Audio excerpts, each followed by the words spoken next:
Welcome to our Maimonides Symposium, entitled Maimonides or Rambam for a Confused World. Here at the Bayit, we did a similar program about 10 years ago on the Rambam's 810th yahrzeit. Tomorrow marks the Rambam's 820th yahrzeit, and we are very honored that so many distinguished members of our community have come out tonight for this event. The genesis of this event was when a new translation of the guide of the Rambam's Moreh Nevuchim was recently published just this past year by Len Goodman and Philip Lieberman.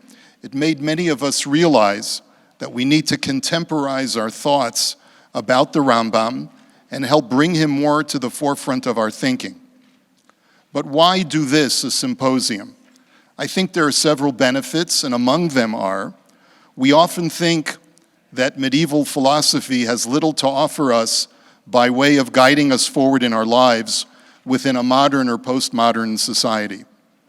Many of us subscribe to the thesis of the 20th century Scottish philosopher Alistair MacIntyre that in our efforts to break free from Aristotle and an entire body of ancient philosophy, we are left with an often maculated and confused sense of what moral virtue is and should be for our modern society.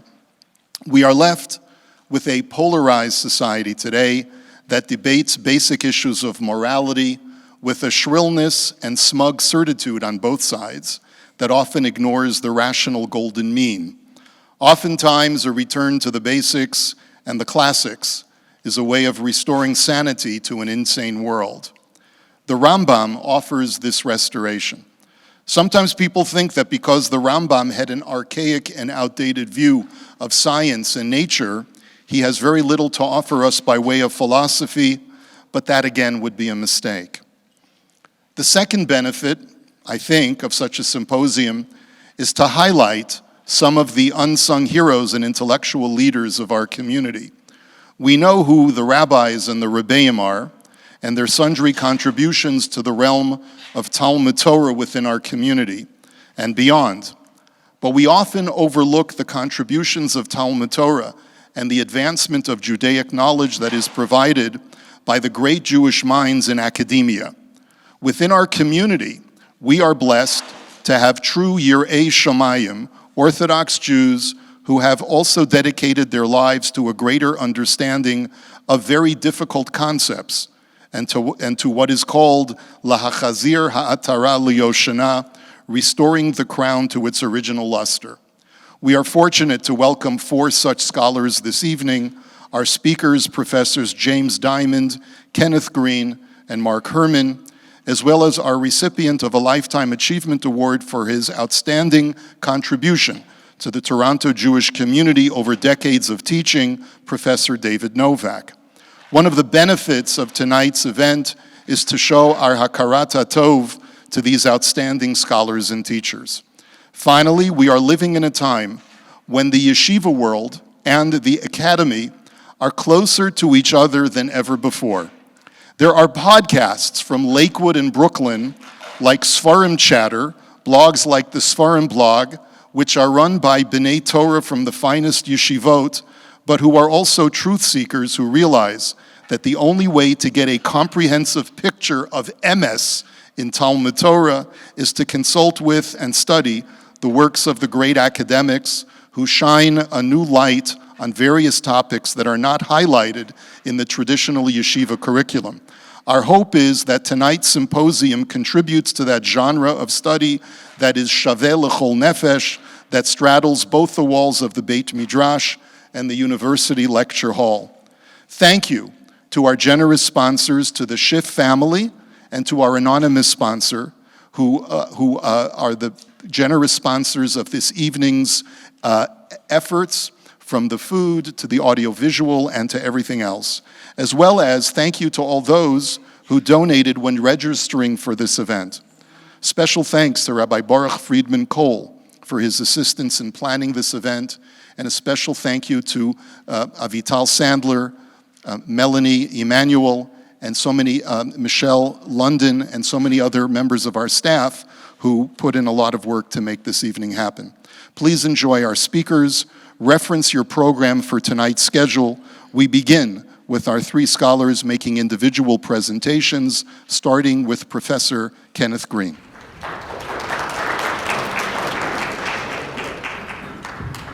Hello. I want to start by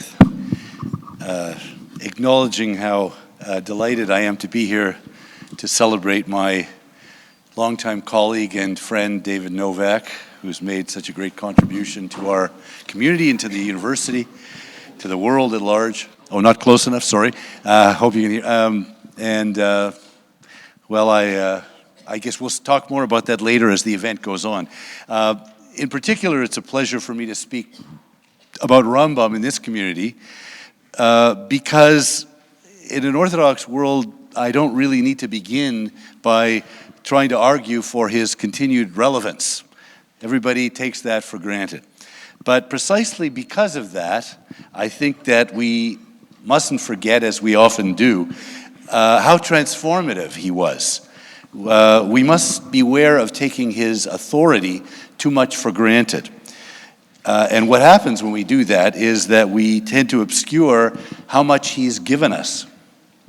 The mere 15 or 20 minutes I have to speak about this obviously means I'm not going to cover the whole field, but I just want to make, and I certainly won't say much about the details of his life, I just don't have time, or about the depth of his achievement, but I do want to give you some indications of how revolutionary this achievement was, and how deep and comprehensive. He was, in the true sense of the word, a world historical personality. Book by Joel Kramer, yeah, that's what I'm thinking of. The title is something like The Life and Thought of One of Civilization's Great Minds, and that's correct. I mean, obviously very important for us, but the world at large recognizes him too.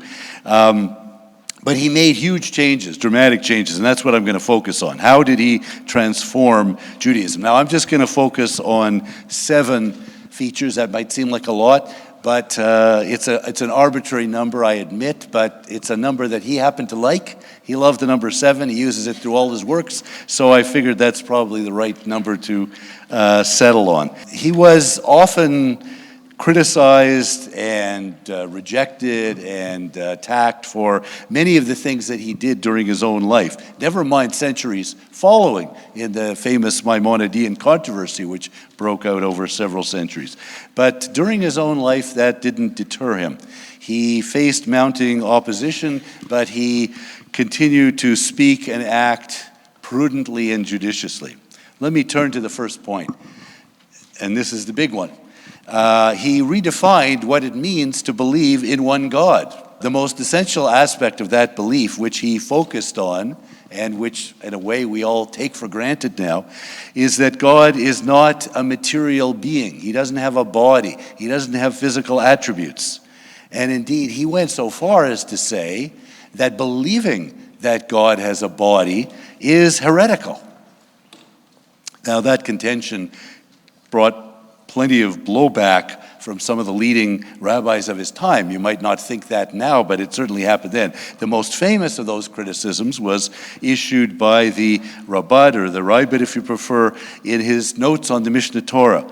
And in a very detailed critique of what the Rambam said on this point, he went so far as to say the following: "Better Jews than he have believed in the corporeal nature of God." Now, in that particular comment, he wasn't actually defending the belief himself. He wasn't saying, I believe in the corporeal nature of God, but he was saying it's a permissible belief, and that Maimonides was wrong to rule that as a virtual heresy. The view, if you want to get into it, of the Rabbad was that simple-minded folk may need to believe that, and there's nothing wrong with that. Well, anyways, that's part of the debate. We can't settle it, but at least one has to be aware of it. But today, at least I finished on that point by saying that it's difficult for us to even imagine today a Judaism in which people say that the corporeality of God is a perfectly acceptable way of looking at things. Okay, that's point number 1. Point number 2, he transformed our way of reading the Torah. He didn't pick side points. He focused on the big ones. He not only did he do away with corporeal references to God, anthropomorphic language, etc., but he also focused on the notion that you can't just read the Torah literally. Now, we all think literal, that's a good thing, right? But Maimonides insisted, some people call it an allegorical method. It's kind of using all kinds of techniques of suggesting that there are hidden dimensions to the Torah, and that he took it for granted and laid it down as obvious. He didn't necessarily do it in everything. In his halakhic works, he wasn't necessarily focusing on that. He felt that, now, okay, well, let's take it the same way we did on the question of God. Why would people find that difficult? Why was that a hard pill to swallow?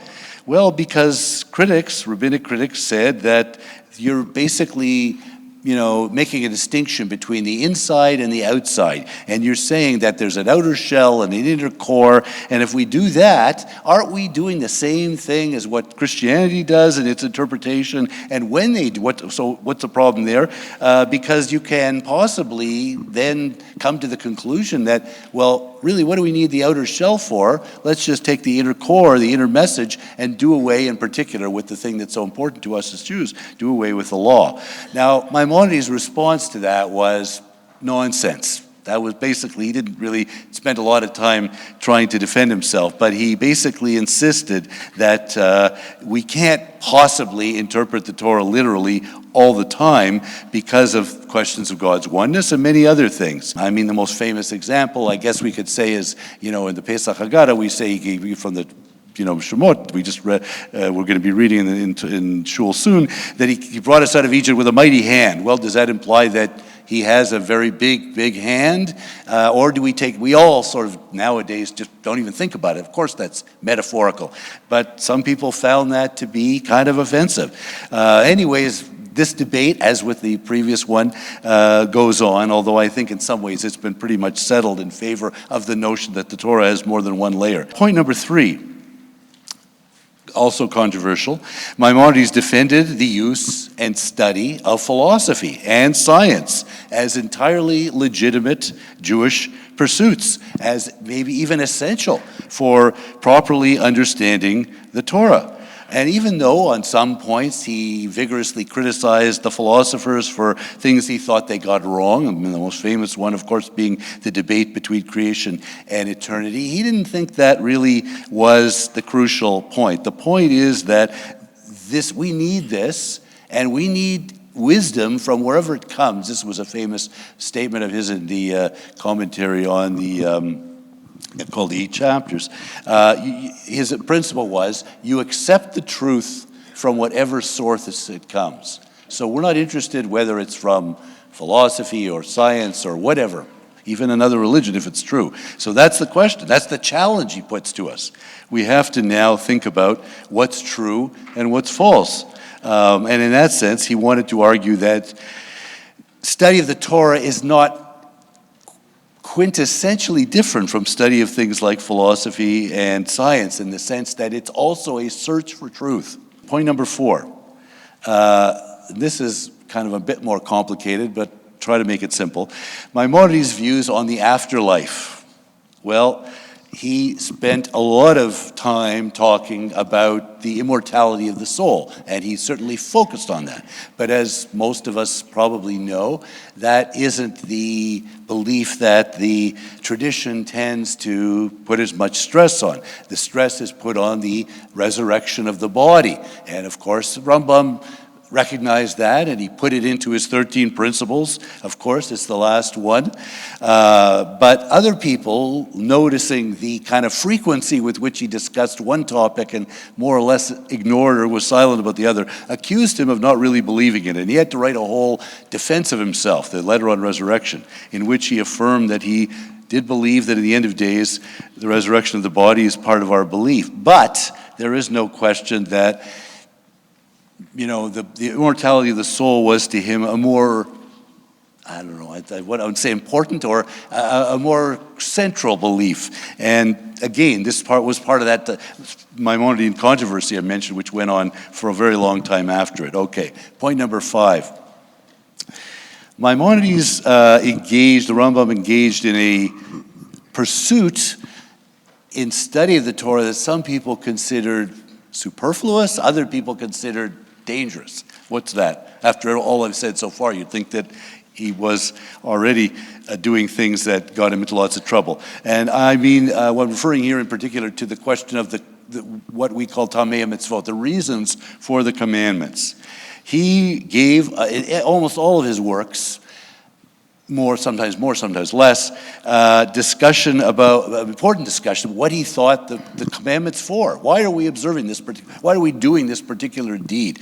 And he offered his reasons, very diverse. I'm not going to go into the details. But there were some, and here I'm going to focus, just for the sake of brevity, on the most controversial one. The most controversial one, he gave rationalistic reasons. We can go into all kinds of things, maybe in the discussion. If you want to take this up, we can. But the most controversial one was the ones he gave for the sacrifices in the Torah. And there he gave what you could call historical, anthropological reasons, which some people found kind of offensive. Namely, the theory he developed there was that in ancient Israel, when the Jews were coming out of Egypt, they were used to performing sacrifices to various pagan idolatrous gods, and they thought of that as the essence of religion. And if they were forced to give that up, they would have thought that they were being deprived of what was most important. So God came up with a clever device. He used Moshe to shift the focus of the sacrifices, not to idolatrous gods, but now to the one God. That way of, it would take a lot longer to go into the details of it, but let's just say that type of explanation riled some feathers, and in particular, I guess the most famous one was the Ramban, Maimonides, who regarded it as an attempt to kind of undermine the future need for sacrifices and maybe even the prayers for their restoration. The people who went even further, well, actually, some of the people that the Ramban followed were the Kabbalists. They, however, did something different. They didn't so much reject his method. They said, yeah, well, actually, we also want to explain the mitzvot, but we're going to do it by a different method. They took a much further one than Maimonides. They claim that the commandments are essential for the proper functioning of the universe. Not only that, God needs them for us to do it, for the universe to work properly. Well, that would certainly not have been the type of approach that the Rambam would have taken. But the upshot, won't go into more detail on that, is that the principle had been more or less accepted. The Kabbalists and the Maimonideans might have argued about who gives the best explanation for the commandments, but by doing that, they'd already accepted the principle that it's legitimate to do this. Let me pick up on point number 6 now. One of the things that he said that was very challenging to many people comes at the very end of the Moreh Nevuchim, at the end of the Guide of the Perplexed, and those of you who've been studying with Rabbi Korovkin will have seen this more recently because it is almost the end of the book. And there he says, probably a surprise to most people, that the religious action that's most significant for coming close to God is knowing and thinking and using your mind. Now, the intellect alone is the highest way that we can express our closeness to God. Now, that, of course, was not cheerily accepted by some rabbinic authorities at his time who felt that he had demoted the significance of the actions of the commandments. Of course, there are commandments that he saw as commandments about knowledge, but the ones that he was focusing on were the things that involved actions. And he affirmed this as the highest way, not the only way. And of course, that's where he came back in his defense. To getting close to God is that, and in its own way, that also became essential in later Judaism through the focus put on study. I think it was always there, but even a higher kind of theological meaning given to it in subsequent Judaism. Okay, last point, 7th of the point. And after I do this, I'm just going to make some very brief comments when I won't keep you too much longer on why he gives us something to deal with the confusions of our present time. But the last point is about something I mentioned with respect to the resurrection of the body, of the dead, and that is the 13 principles of faith. It's in the Siddur now. We recite it. It's a very familiar thing. But the fact is that when he first laid that out, that Judaism does care about what you believe as well as what you do, he caused a lot of people to take issue with him. And their argument, which is an interesting one, one of their arguments, I should say, maybe one of the major ones, is we don't want to be like the other religions. Christians and Muslims, they're always fighting among themselves. Who's got the right belief and all that. We Jews don't do that. We focus on action, doing things, and that's sufficient. If you start us down that road, aren't we going to have the same kind of fights about, denouncing other people as heretics? Well, of course, perhaps we could say that's happened. But while there are beliefs, some of you will know in, the Talmud, which tell us about beliefs that earn you a place in the world to come, but those were never enforced in any way as a kind of an official orthodoxy, I guess we could say. So the Rambam did introduce this. Now there's a whole book on this by Marc Shapiro. Some of you probably know about it, which led to controversies over the centuries. But all the 7 points that I've listed so far are, and there are many, many more, are proof that whatever we are today as Jews, it is as a product of what the Rambam did to change Judaism, to transform it, and to really make it into, I won't say something completely new, but certainly something very different from what it had been before. Well, the picture that I painted then is kind of complicated of the Rambam, that he has, given us the codification of the law and the Mishnah Torah, which, by the way, that's, if I were to add on, that's another thing. Nobody ever done that before. No one ever sat down and said, well, let's figure out where all the laws fit and organize them. And so another one of his innovations. But all of that, of course, did make him controversial for his time and later on for whatever, the last 800 years. I mean, there's a statement of Professor Rabbi Isidore Twersky, the late of Harvard, which says something to the effect that, I'm quoting from memory now, in his book called The Maimonides Reader, the last 800 years of Jewish history has been a long debate about the advisability or inadvisability of the Maimonidean position.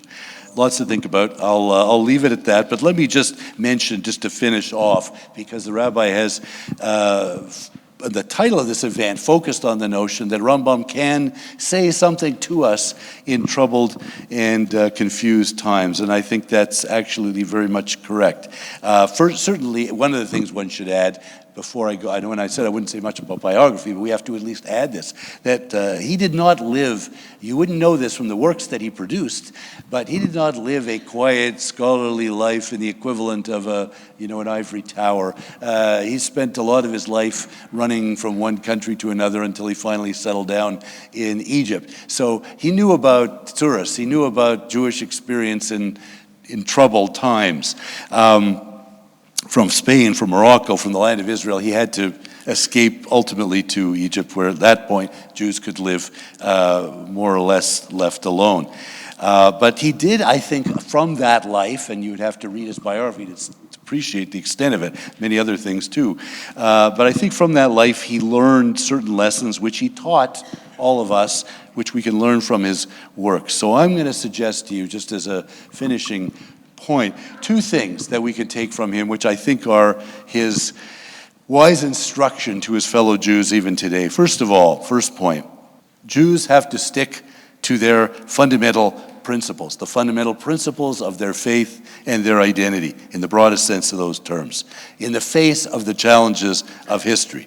Now you could say, well, what are those fundamental principles according to him, other than the ones that we know from the 13 principles? Well, the belief in God, one God, the wisdom and morality of the Torah, the unity of the Jewish people, and the hope for return to the land of Israel. But those are the contents. The main thing that he would have advised us is remember those principles and stick to them, and don't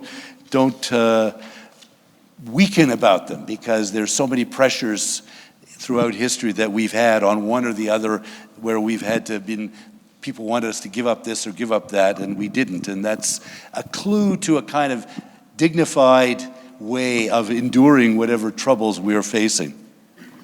The second point, and this one is a little bit more difficult for many people, but it was him, this was the Rambam, that the focus on acquisition of knowledge, pursuit of wisdom, thought, at all possible levels and in every possible way, is a way to achieve, first of all, closeness to God, secondly, human perfection, thirdly, survival skills, and fourthly, wisdom for dealing with troubles.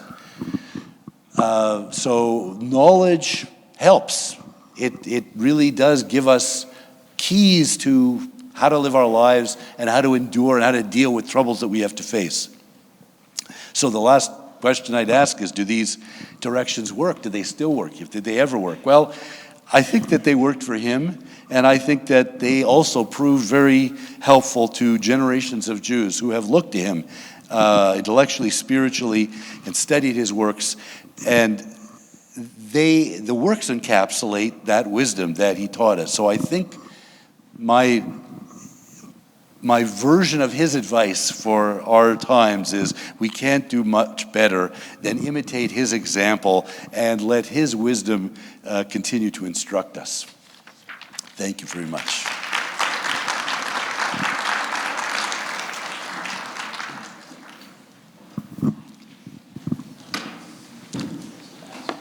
Hello, everyone. I need no introduction, as you can see. I just wanted to, as long as it doesn't eat into the clock, I wanted to respond to a couple of things Rabbi Koropkin said. First of all, thanks to Rabbi Koropkin. This is a rare thing that you would see by a rabbi of an Orthodox shul actually hosting an event like this, inviting scholars from the academic world. So kudos to Rabbi Koropkin. He's been a breath of fresh air ever since he came here to Toronto. He wasn't listening. He's too busy with the technology. But in any event, the second thing that I want to say is he mentioned the lines of communication have opened up between the academic world and the Orthodox world. Well, I got really an extreme case for you here that vindicates that. A half a year ago, I was actually invited with two other scholars in the academic field to address a group of Satmar Hasidim. Satmar Hasidim in Borough Park, in the heart of Borough Park, about 30 of them, who were interested in hearing what the academic world has to say. Obviously, in any community, when you have a number of people, you're always going to have people who are inquisitive, who are curious.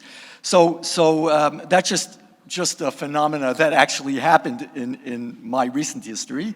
And third, I don't know how much of a, Rabbi Koropkin said, unsung heroes. The scholars here, I don't know how much of an unsung hero I am, or a hero I am. I know how much of an unsung person I am. The last royalty statement I got from my first book was 3 books bought and 2 books returned because don't forget, these are Jews buying books. They took them and they photocopied them, then they returned them.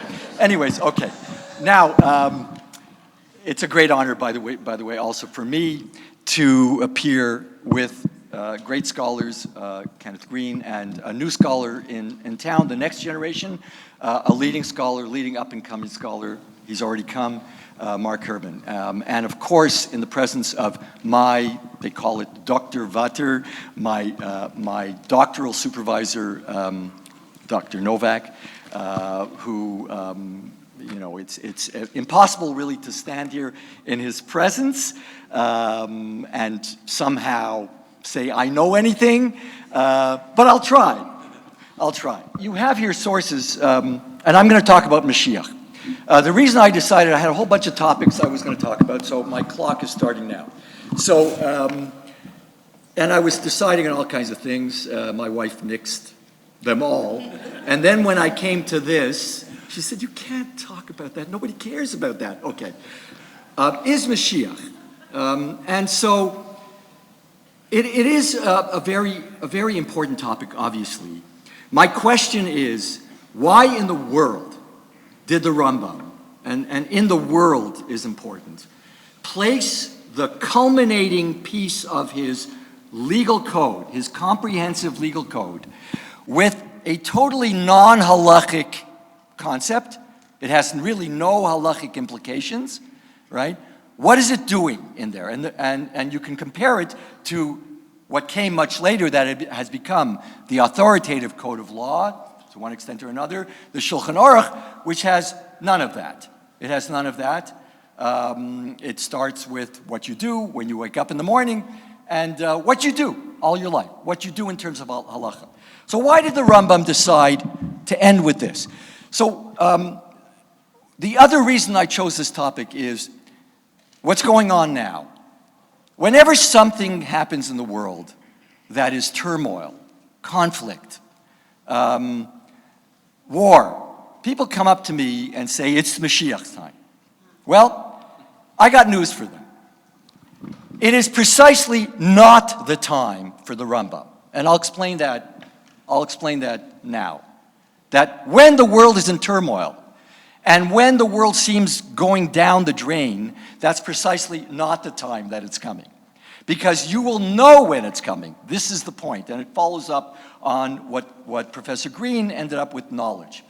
So, I'll start with the first source, and this is what I'm going to hammer away on, which is one small aspect, one dimension of what he views as Messianic times, but I think the most important. So, in the beginning, he talks about various things the Messianic leader will have to do. Concrete things that he has to do. 3 things. He has to restore sovereignty to Israel, restore, in his time, restore the kingship of David. For him, that was the equivalent of the Jews getting back to their homeland. Mekabetz Nidchei Yisrael, which is the primary purpose of modern-day Zionism, which is an ingathering of all the exiles, all the Jews, and to build the Beit HaMikdash. So three things, very concrete things, right? It's a checklist. It's not, something's going to come down from heaven, very concrete. So I jump to the first thing. Al Yala al Datcha, this is source 1. שהמלך המשיח צריך לעשות אותות ומופתים ומחדש דבר בעולם ומחיה מתים וכיוצא בדברים האלה. Don't think that the Messianic leader will do anything miraculous. Nothing. Not one single thing miraculous. This is extremely important. He is a political leader who will fight the wars that need to be fought to restore sovereignty to Israel. So he reestablishes a political condition that was the prime condition for Jews that we haven't had or hadn't had for 2,000 years. Source number 2. Im Yamod Melech mi Beit David, Hogeh b'Torah v'osek b'mitzvot. So of course it's a religious figure also in his observance. V'yachov kol Yisrael leilech ba l'chazik bikan, and he imposes it on all the Jews, fights the wars of God. Harei zeh b'cheskat shehu Mashiach. He is, anybody who does that, doesn't matter, he doesn't have to, it's an empirical test, a historical test. If he does that, he is kind of b'cheskat. That is, we can rely on this guy as bringing us to the fruition of the Messianic period. Im asa v'etzliach, if he is successful in this checklist, ubana mikdash bimkomo, and he builds the temple in its place, v'kibeitz d'chei Yisrael, and he gathers up all the exiles, harei zeh Mashiach bivadai. Again, nothing magical, nothing miraculous, nothing. You will know, history will prove, because for Maimonides, following up on Ken Green's point, knowledge is only observance of the world and then extracting from that certain conclusions. So the same thing with the Mashiach. I will empirically observe, I will extract conclusions from what this person did, and if he does A, B, and C. He is the Mashiach. By the way, I don't have this. He actually mentions Mashiach. Somebody who was Becheskat Mashiach, someone who could have been. We have it in our tradition. He mentions Rabbi Akiva. Rabbi Akiva thought, and here's where he plays a little bit with the sources, which he always does. All the Chachamim thought that Bar Kokhba was, this is back in 130 BCE until 135, was the Mashiach. Rabbi Akiva is most prominent Haredi follower, let's put it that way, right? Who thought it was Mashiach. But he says, when he died, when he was killed, that's it. That's it, right? He could have been, but because empirically he didn't succeed, right? So anybody who does these things, who begins to do these things, they are considered somebody who potentially can become that. If not, then they're not. Interesting that he says, Im lo yatzliach, o sheneherag. For me, actually, when I was preparing for this, that occurred to me. He doesn't say o shemet. He says o sheneherag, or was killed. Meaning, the only way you can start this process is to be the warrior who will reestablish sovereignty in Israel. Of course, we know that in our time. We know that we need warriors. We know that, right? It's not going to come. The world maybe is listening to Jews now because Jews have guns besides knowledge. But it's not going to happen without some conflict. So, source number 3. Again, all following the same notion. Al Yala Lev, this is in the next chapter, the final chapter of the Mishnah Torah. Shabimot HaMashiach yibatel davar miminhago shel olam. Nothing will change from the customary way the world operates. Nothing. O yesham chidush b'ma'aseh bereshit. There won't be any novel things in science, in nature. Nothing. Elo olam kiminhago noheg. Again, the world goes its customary way. Get it by now? Do people get it by now? I cannot. I mean, people use the Rambam, by the way, for Mashiach, and I have no idea who they're talking about, but okay, that might be during the question period. Then, he talks about this in another place. It was very important to him. In the first section of the Mishnah Torah, which is called Laws of Knowledge, Mada. By the way, just as an aside, there is a very, very important scholar in the world who's retired now. He's been working probably 50 years on the translation of Sefer Hamada, which is normally called the Book of Knowledge, because it's involved not so much with halacha, it has halachic implications and some halacha, but it's about beliefs and knowledge.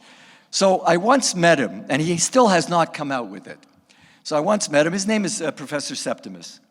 Very, very giant, right? And I asked him, I just got him aside. I asked him, so what did you decide to call Sefer Hamada? So he says, and by the way, he had just written an 80-page article, 80 pages on Mada, on the word Mada. And he said, I think I'll call it the Book of Knowledge. Okay.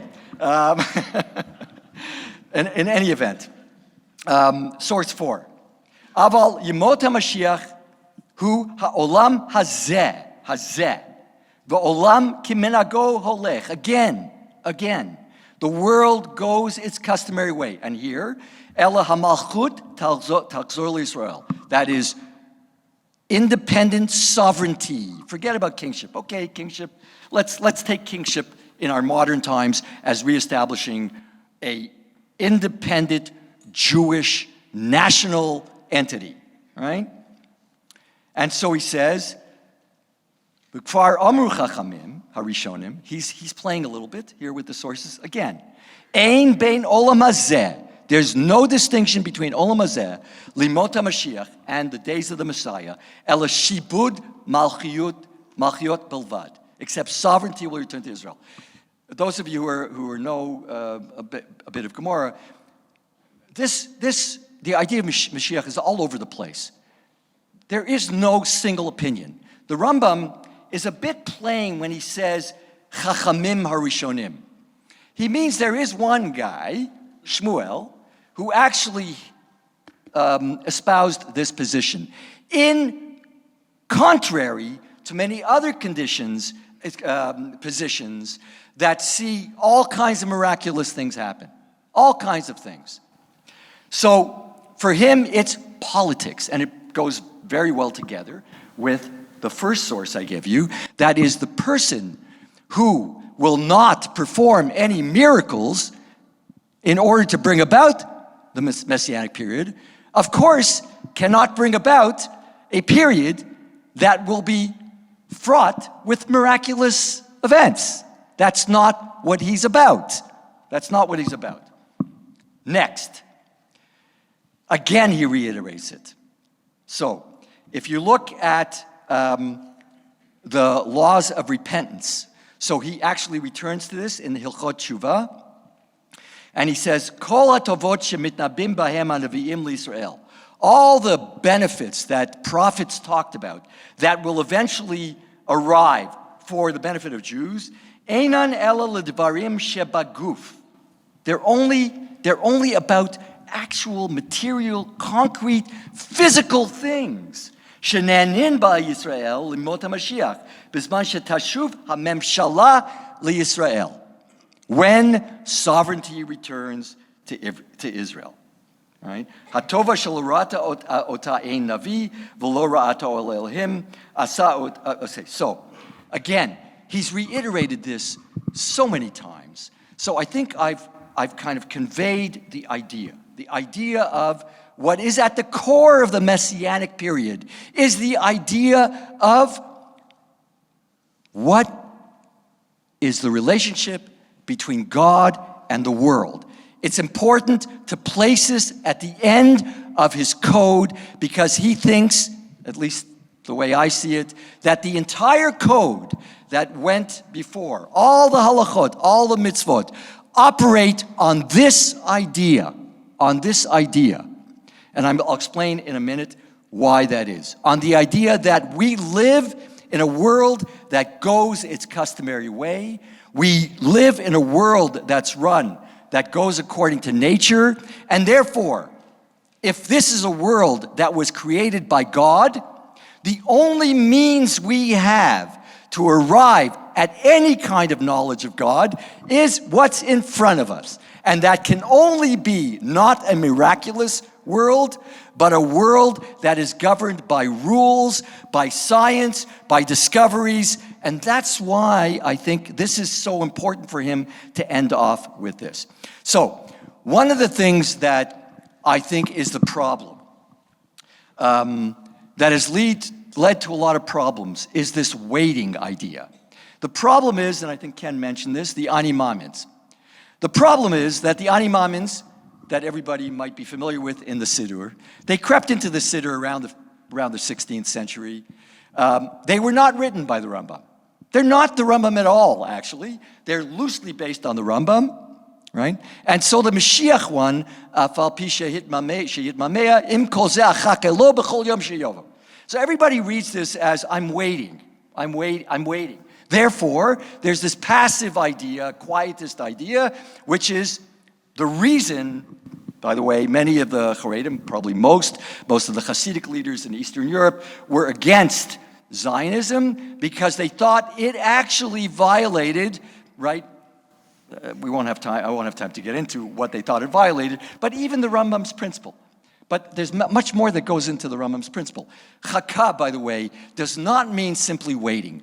I can talk about this to no end. If you do a word search and you look at the Concordancia and you look at all the places that chaka happens, wait, in the Torah, it does not mean wait. I'll wait till it happens.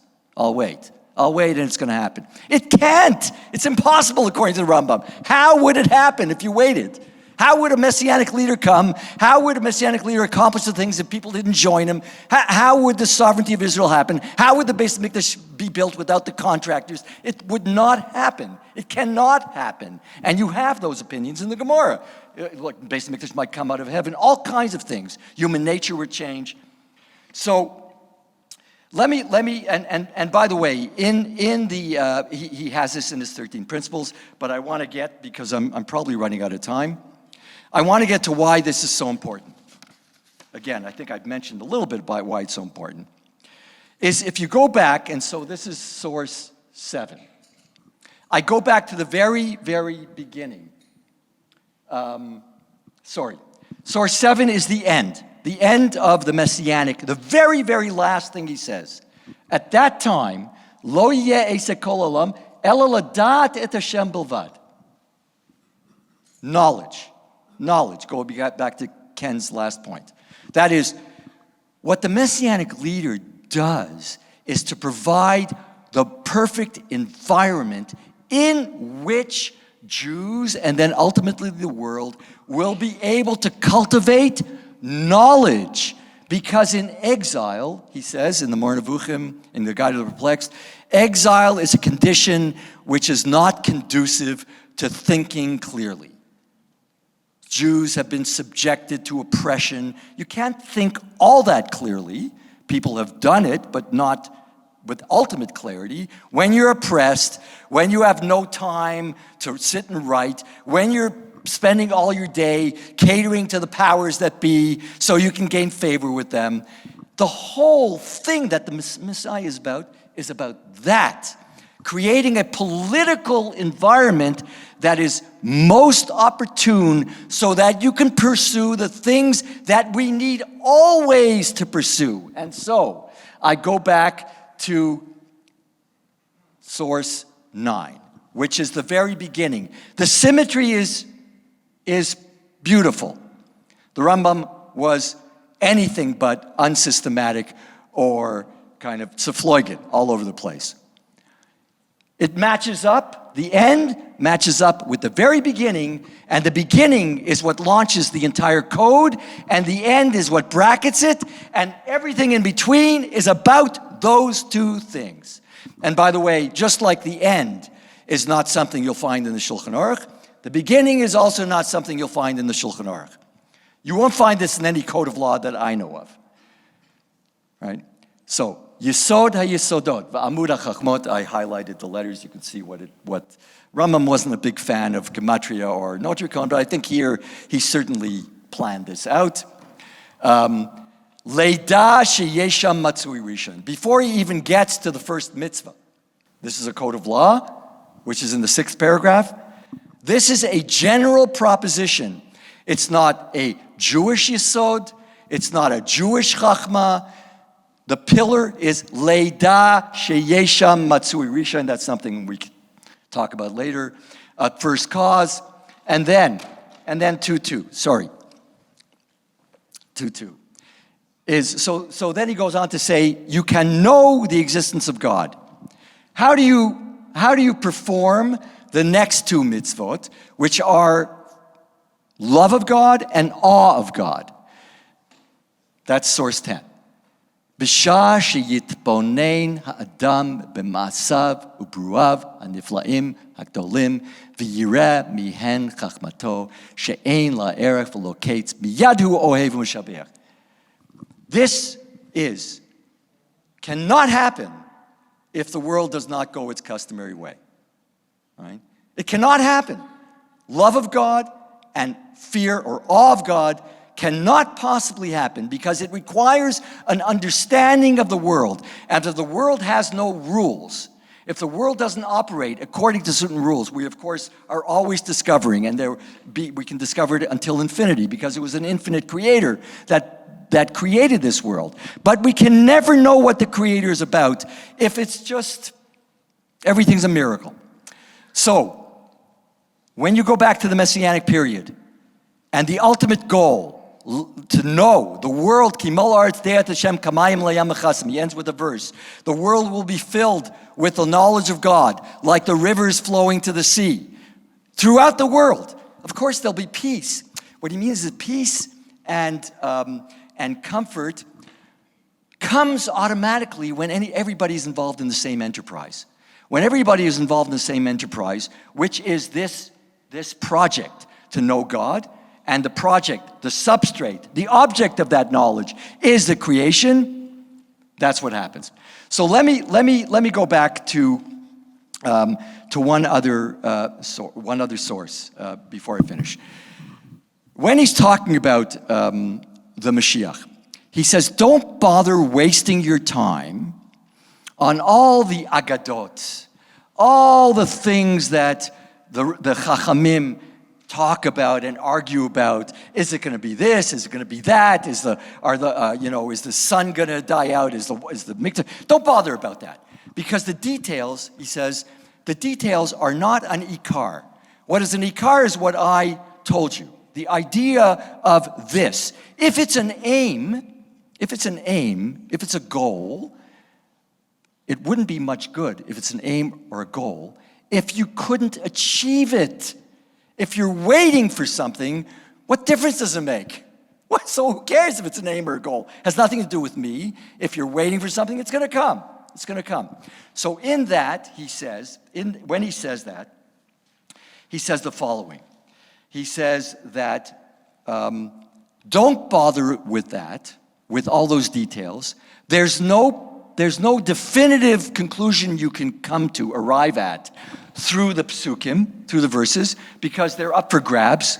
People, you can look at the Gemaras and Sanhedrin. Many people say one thing, other people say another thing. The Rambam seized on one particular opinion that said something else. So he says, don't bother with those, because they don't bring you to Ava and Yira. So when I was preparing this, I realized this is amazing. This is extremely important. Meaning, don't bother with theoretical, right, tortuous somersaults with the psukim, right? And you can read the literature. I mean, it's no end how people tortuously, kind of contort verses and rabbinic sources to be consistent with their own opinion. Don't waste your time with that, because that takes away your time from activism, which it surely needs. But on top of it, you're wasting the very time that the Messianic period should be there for, which is Ava and Yira. So if it takes away your time from those things we're supposed to spend our lives, this entire code is meant to be a framework within which to cultivate that, then just abandon it. So I'll end there. I was going to talk about another model, which is Nachmanides. That is an entirely different model, but I'll end there, Rabbi Krapin, don't worry. Perhaps we can come back to it in the question period. But I'll just say this. I truly hope that the Mashiach is coming. According to what the Rambam is saying, I don't really see it right now. When people, I just want to leave with this one thing, because I say it to a lot of people, and here I have a crowd. So I'll say it to you the following way. If you're coming to me and tell me, in a time of turmoil and a time of apocalyptic conditions, especially for Jews, that Mashiach is coming, if you can't explain to me why Mashiach didn't come in 1945, then just leave. Just leave. So I'll end there. Thank you very much.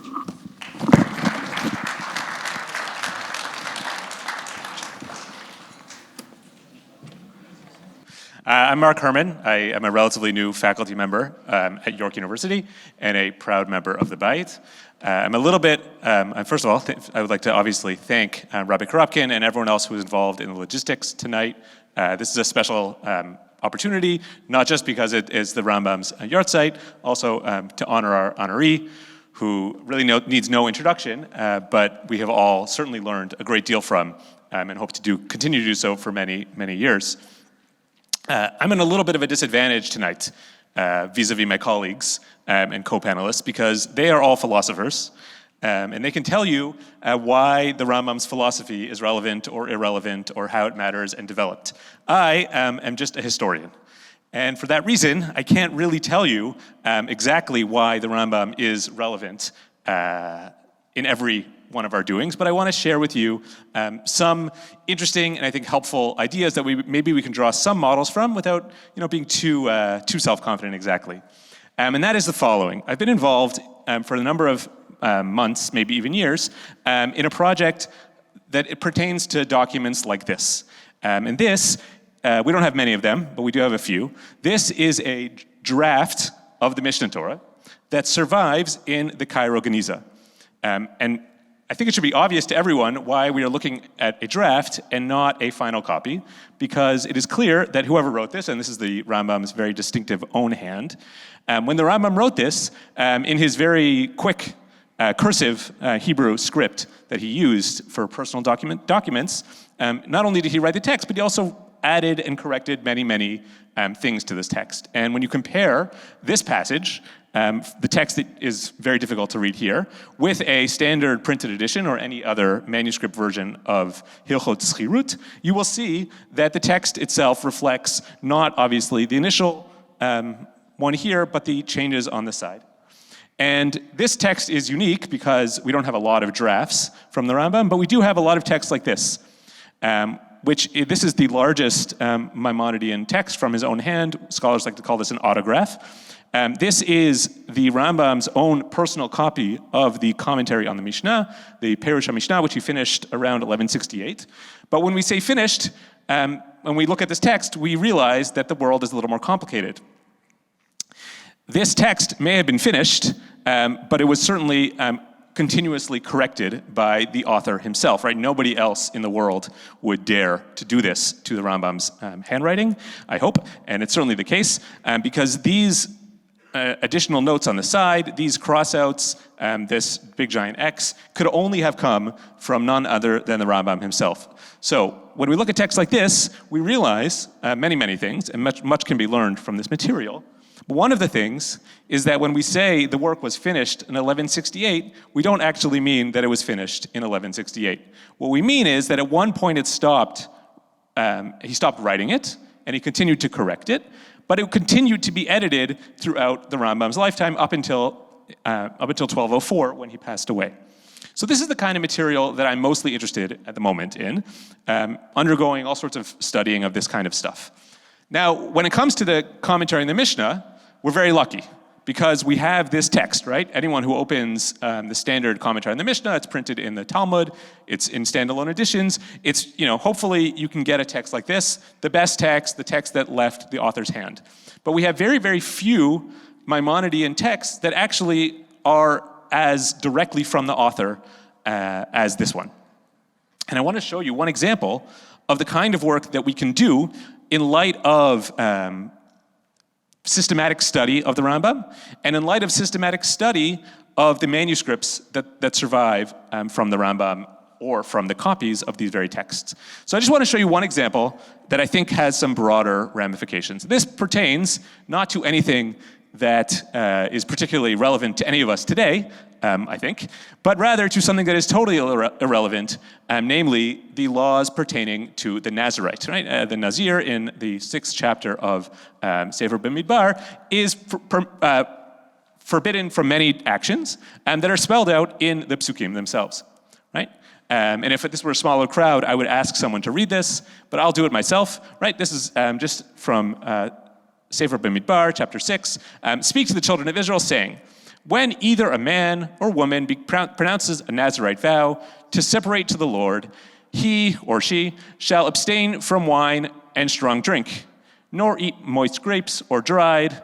All the days of his abstinence shall he eat nothing that is made from the vine tree, from the kernels even to the husk. Okay, this is a, let's say, impractical law in today's day and age. Maybe should the Messiah come, things will change. But in the meantime, most of us don't practice this law in any way, shape, or form.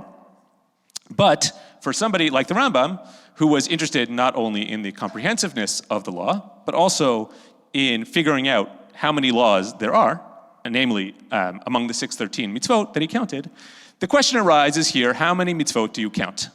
So what do you think? We can make this a little interactive. How many would you count here? How many laws would you count? What are your options? One. Why would you count one? Right, so you might want to count one because, there you go. You might want to count one because it says anything made from the vine tree, right? If you group all of these laws together, you'll count them as just one mitzvah, one of the 613. Alternatively, what's the other option? Two, maybe more than two. You count each part of the grape that's listed here, right? We have wine, moist grapes, dry grapes, kernels, and husk. That's 5. right? You could maybe, if you wanted to get into the details, list each one as a separate commandment, you would list 5, right? So this is our option.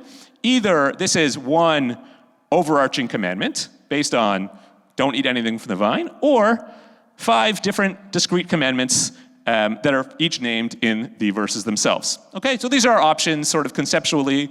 Obviously, if you're going to do, I do not recommend writing a Sefer HaMitzvot yourself. It's pretty complicated. But if one were to do this, you would need more than just the psukim. You would also look in Chazal and figure all the information out.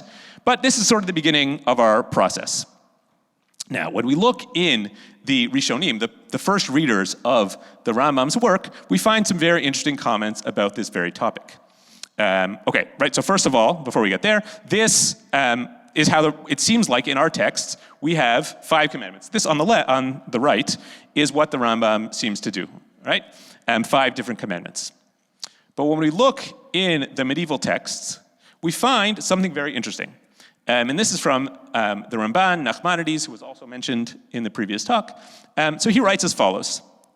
I saw in the opening of the Mishneh Torah, where the Rambam lists the commandments, that he listed the prohibitions of the Nazirite as multiple commandments. 1, wine, 2, moist grapes, 3, dry grapes, 4, kernels, and 5, husks, 5 commandments. But, he says, the Rambam, he changed his mind from what he wrote in Sefer HaMitzvot from the count that he counted in this work. That is, the Ramban is telling us that in his version of Sefer HaMitzvot, there weren't 5 commandments, there was just 1 commandment. And in his version of the Mishneh Torah, there were 5 commandments, not 1 commandment. This is quite strange, right? We would think that the Rambam would have been consistent. Why would he change the count? And obviously, if you're sticking to the number 613, it's going to be pretty complicated every time you change the count. But the Ramban is telling us that there are 2 different versions. So this is a problem. What does this mean? Maybe it means that the Ramban had a different version. Maybe there was a mistake. We have to hold our options open for a second. When we turn to another 13th century reader of the text, this is from Daniel Habavli, who learned in the yeshivot in Baghdad and then moved to Damascus. He writes as follows. And this is in his tshuvot. They're printed under the title Ma'aseh Nisim, but here you have the manuscript in Arabic and the text itself. So he writes as follows. The principle he, that is Maimonides, set forth, that one who consumes the paschal sacrifice raw and boiled in water only incurs 1 set of lashes, right? So we don't need to talk about that, but the Rambam counts related to the sacrifice for the Korban Pesach, the sacrifice offered on Passover, as 1 mitzvah. And then he says, and similarly, according to the Rambam, the Nazir, the Nazirite who eats kernels and husks, that is Daniel Bavli, writing from the other end of the Jewish world, is telling us that he too had a text of Sefer HaMitzvot that only counted 1 mitzvah. Okay, now our ears, I think, should be paying a little of attention. It can't possibly be, I think, that the same mistake that entered the Ramban's text in Spain entered Daniel Habavli's text in Damascus, right? That seems very unlikely. You would think more likely that this was a version of the text. That is, there was a version of Sefer HaMitzvot that listed just 1 mitzvah here, and apparently that was from the Rambam himself. This is quite surprising and interesting, I hope. So, just to summarize, this is what we have. Either this is 1 mitzvah, or this is 5. This 5-1 is the text that we have of the Mishneh Torah and the Ramban, and our surviving texts of the Sefer HaMitzvot. But the text of the Sefer HaMitzvot, the Book of the Commandments that Daniel Bavli and the Ramban had, count only 1 mitzvah, right? So this is our problem here. This is interesting. This is curious. What does this tell us? What can we do with this kind of information? Okay. So again, we have no text of the Sefer HaMitzvot that lists just 1 commandment here, even though we have these readers who tell us that they did. But the situation is a little more complicated. So here we have a passage from negative commandment number 272. We don't need to understand exactly what it is for now, where the Rambam makes a brief methodological point about the mitzvot. And here we have from the medieval translation from Moshe ibn Tibon, the standard edition of the Sefer HaMitzvot. And the Rambam says as follows. Duplication of terms does not increase the number of commandments when they constitute 1 matter. That is, when the Torah repeats itself, you only count 1 mitzvah. We have already encountered this, he says, in the negative commandments, like the statement, do not possess chametz or leaven, right? We know this, everyone's familiar with this basic law, right? We don't own any chametz products on Pesach, and the Rambam is telling us, even though the Torah repeats itself, that only counts as one mitzvah. Okay, shouldn't be surprising, and I think uninteresting for our purposes, but things get complicated, and this is where I think we have some really interesting material about the Rambam. We actually have different versions of this very mitzvah, negative commandment number 272, in different manuscript texts. So here we have the earliest copy of the Sefer Mitzvot, as far as I know, which was copied at some time probably in the Rambam's own lifetime. It's written not in Hebrew, but in the original Judeo-Arabic, which is just, I like to tell my students, is sort of like the medieval Yiddish. It's just, instead of German in Hebrew characters, it's Arabic in Hebrew characters, but it's the same idea. But you see here, it's a little bit tricky, but maybe people who understand you can see the end of Lo Yireh Lecha Seor B'chol Gvulecha, right? That's our verse about chametz. But then this text of the Sefer Mitzvot continues on to talk about more things. And in fact, if we look at another medieval Hebrew translation of the Sefer Mitzvot, this one is authored not by Moshe ibn Tibon, but Shlomo ibn Ayub, who lived in France and Spain in the early part of the 13th century, right? We actually see that he is translating this text. So these are just two copies of this text. Here, the first one tells us, here you say, Lo Yireh Lecha Chametz, V'lo Yireh Lecha Seor B'chol Gvulecha, right? The same text that we saw in our previous slide, but like this text of the Arabic, the Hebrew continues on. We'll look at that in a second. This is what it says. So the text begins much like we had, but he adds as follows. So he says, again, duplication of terms does not increase the number of commandments when they constitute one matter. We've already encountered this in the negative commandments, like the statement, do not possess chametz nor leaven, right? This is totally unsurprising. This is exactly what we wanted to say. This is what we're expecting. This is what would happen. I promise you, go home, pick up negative commandment 272. This is what it's going to say. And then the text continues. We've encountered this in negative commandments like chametz and leaven, and like the prohibitions pertaining to the rule, nothing is made of the vine tree. Now, this is a very bizarre statement, right? We think that the Rambam thinks that there are 5 commandments that pertain to the Nazir, right? The 5 different products of grapes. Even though we know we should suspect that maybe the text existed, that there was just one, but we don't actually have any text like that. But here, in this offhand remark, the Rambam has now made a comment that tells us, no, I think, the Rambam says, that this is just one mitzvah, that the commandments pertain to the Nazir are just 1, not 5, which is totally not like what we have, but what we'd expect to find based on our comments in the other Rishonim, which means, just to go back to our overreaching slide here, right? Either this is one commandment, this is, again, the text from Daniel Habavali and the Ramban, or it's 5, which is what we have in the Mishnah Torah and our text, but we now can see that there's one reference to these being a single commandment based on the early versions of this text, meaning we have some evidence, in addition to what we have outside of the text, but from within the text, that there was, once upon a time, just one commandment pertaining to the Nazir. Now, how did this happen? It's happened in the following way.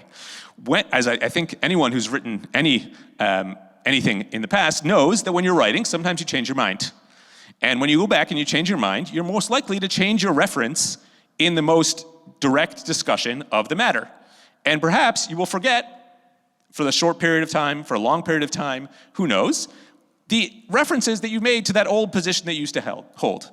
Which means at some point the Rambam held this was just one mitzvah, and he put in a reference to this being one mitzvah, and then he took out that one mitzvah, replaced it with now 5 mitzvot, right? So we have a change in the count. This would obviously entail a large-scale editing of the Sefer Mitzvot, which is a problem that he'd had to tackle.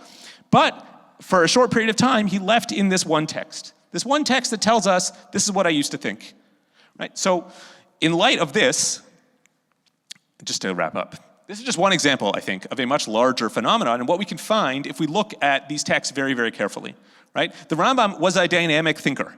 He is somebody who was constantly self-editing. We tend to look at the Rambam as a final product, and obviously for many, many reasons.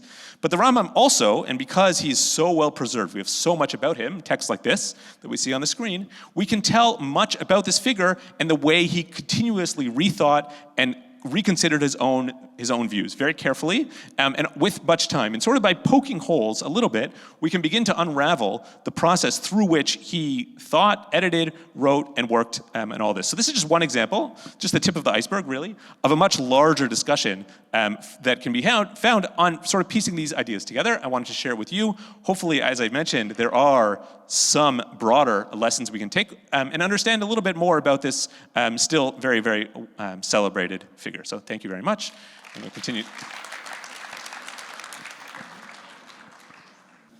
Thank you so much to all of our outstanding speakers.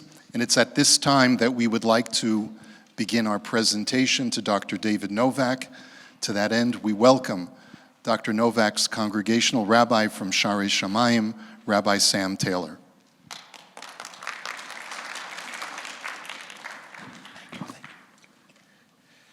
Thank you so much, Rabbi Korobkin. Professor David Novak is a truly remarkable individual, and we are honored to have him and, of course, Melva as members at Sharei Shamayim. In the shul, Professor Novak gives a weekly shir every single week after davening on Shabbos morning. The shir is always fascinating and profound, yet one can also sense Professor Novak's humility, which is why so many of our members love to attend the class. Furthermore, he gives other classes and talks throughout the year. He gives explanations of the Kenneth. Really, understand it properly. There's a week Morrison activity that's been going on for over 30 years. We really are truly blessed. I must also say, not on a personal level, I tremendously value Professor Novak's mentorship and friendship. And I know that when he gives me a compliment on one of my customers, it really means something. Say 3 weeks ago, Shabbos Chanukah, I spoke in shul about the Rambam, and we had a beautiful conversation about it afterwards. And I also want to say that I particularly enjoy speaking with Dr. Novak about his Rebbe, Professor Shaul Lieberman. Hearing Professor Novak speak about Professor Lieberman, what he says and the way he says it really is very, very special, and it's something that I cherish. Professor Novak, may Hashem bless you with good health so that you can continue to teach us, to inspire us, and to challenge us. On behalf of us all, I wish you Mazel Tov this evening on receiving this very well-deserved Lifetime Achievement Award.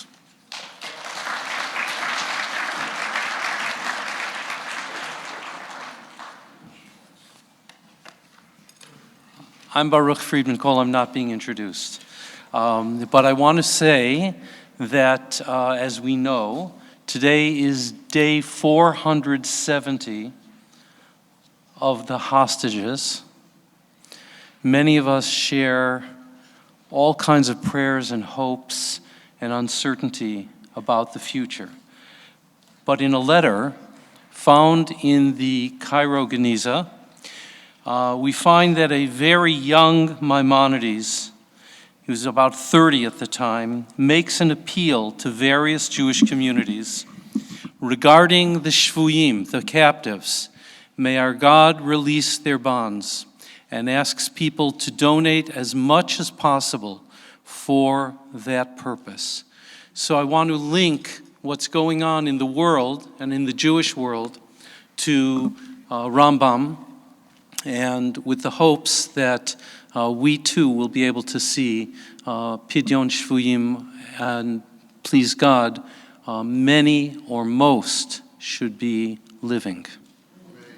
There's a rabbinic tradition that takes a bracha in the Torah, the bracha of Yisachar, that he is a chamor garem, a strong-boned donkey, and applies it to those who are sturdy to bear the yoke of the study of Torah.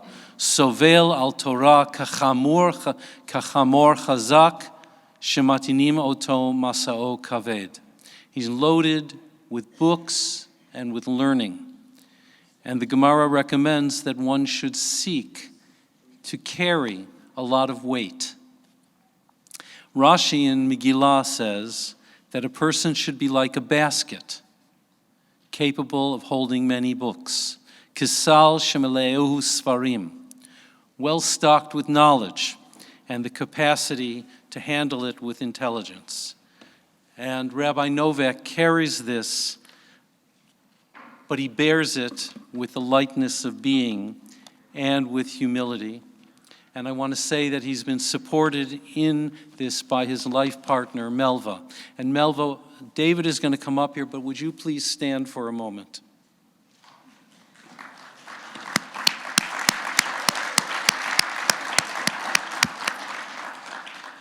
Rabbi Novak and I grew up in the same neighborhood in Chicago. We actually attended and grew up for part of our lives in the same Reform congregation in Chicago, but we didn't become friends until much later in life. I want to tell you a little bit about David's intellectual journey. At the University of Chicago, as a very young student, he received a classical education in what we call now the great books. And he became a Catholic thinker. Now let me explain that Catholic means universal. The way Solomon Schechter used the term Catholic Israel, Klal Yisrael. So he became a Catholic thinker rooted in law, ethics, and theology, much wider than Jewish life. And as a young student at the University of Chicago, he studied with Leo Strauss, and Strauss said, I'm not the person you should be studying with because you're much more interested in natural law. I think you should go to the French Catholic thinker Yves Simon. And he did. And at JTS, where Novak was ordained as a rabbi, he was influenced, as you've heard, by the Grosh Rabbi Shaul Lieberman, who was also my teacher in Talmud and Halakha, as well as Rabbi Avram Yoshua Heschel in theology, also someone that I was a teacher, that I was a student from. Rabbi Novak went to Washington. It's not Mr. Stewart Go, the movie. He wrote his dissertation at Georgetown under the guidance of Germain Grisset, who was a French Catholic thinker who sought to engage Catholic thought with secular moral philosophy and natural law. And all of this was very important for a young rabbi who was working at the time in St. Elizabeth, which was a psychiatric hospital, and it led to Novak's work on the philosophical understanding of suicide, and very important, on the value of life in the face of suffering and death. You know, of course, that he was a congregational rabbi at Beth Tfilah in Baltimore and other synagogue communities in Oklahoma, Virginia, and Brooklyn. And during that time, he served as a member of the Committee of Jewish Law and Standards of the Rabbinical Assembly, but he ultimately left his association with the conservative movement and became a founder of the Union for Traditional Judaism, teaching in its Metifta and working very closely with Rabbi David Weiss Halivni Zichrono Livracha on its panel of halachic inquiry. So you can see, as you spoke about the dynamism of Maimonides, you can see that there's a lot of dynamism in his thought. And while he was a congregational rabbi, David Novak also taught at various academic institutions. Some of them are listed on the biography. But I want to single out here, particularly in Toronto, the Schiff family. David has been here for 30 years now?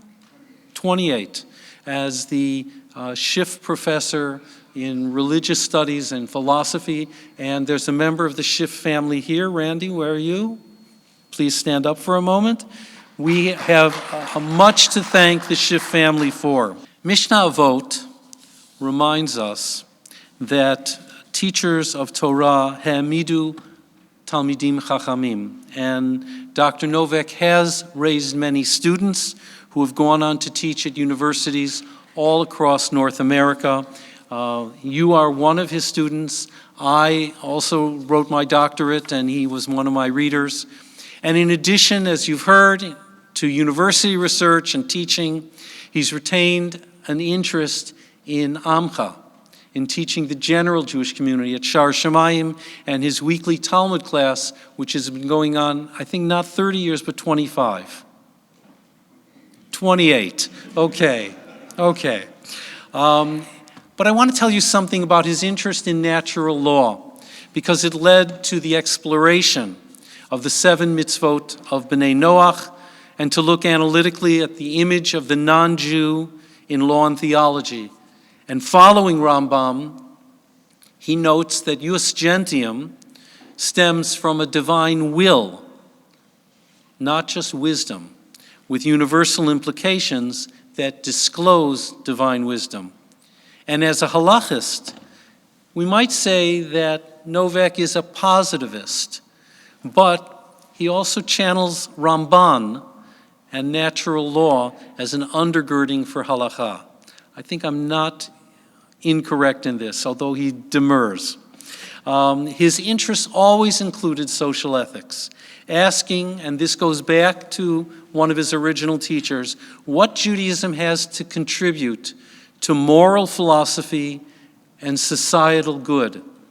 And that's what led him to work in the area of political theology, and his exploration of chosenness, of covenantal rights, and a Jewish social contract all serve to also buttress his very strong advocacy of religious freedom. He gave lectures at Beth Tzedek on Judaism and Zionism, and that eventually became the basis for a book on that subject. But in all his works, he translates deep religious beliefs and language into ideas and arguments that have purchase in secular philosophical and political discussions. So he is in many ways someone who takes what we would call halakha and theology within a Jewish context, and he wants to ask what can be learned from this that can have a wider philosophical, intellectual, and social impact. And he frames the language of that discussion. His interfaith work led to Dabru Emet, which you've read about in the biography. It's the 60th anniversary this year of Vatican II, and it's the 10th anniversary this year of Dabru Emet. I want to just finish up by noting that following Rambam and Rabbi Menachem HaMeiri, Novak has contended that Judaism does not have a monopoly on truth or righteousness, that monotheistic religions share a commitment to law and ethics that stem from a belief in creation. And there again, you can hear that natural law idea coming through. In Masechet Horayot, we read about Rav Yosef, who's referred to as Sinai, a mountain, someone who carries and maintains traditional knowledge and practice. And we learn about Rabbah, who is Oker Harim, one who uproots mountains to innovate halakha. And the Talmud asks, Eza mehem kodem, whose way is preferable? Rav Yosef, the traditionalist, the mountain, or Rabbah, the mountain mover, the innovator? And there's no clear disposition in the Gemara because each has value. We're privileged to have among us Rabbi Professor David Novak, who is both Sinai and Oker Harim, a traditionalist and an innovator. May he merit many good and long years. And we're pleased that Rabbi Koropkin has now a special token of appreciation and admiration and affection for Rabbi Novak. David, please come up. I think think you should. You're here too. Now, Rambam didn't like images. Please watch your step coming up, David, please.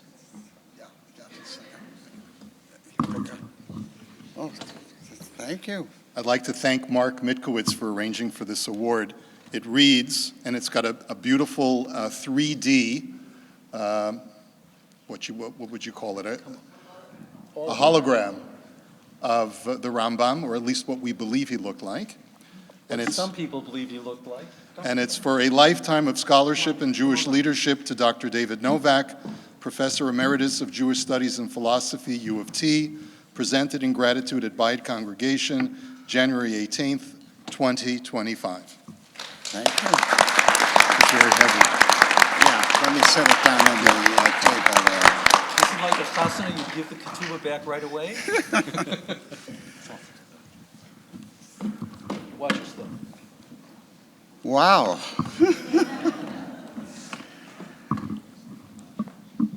I want to express my profound thanks to, first of all, Rabbi Daniel Korobkin for hosting this event.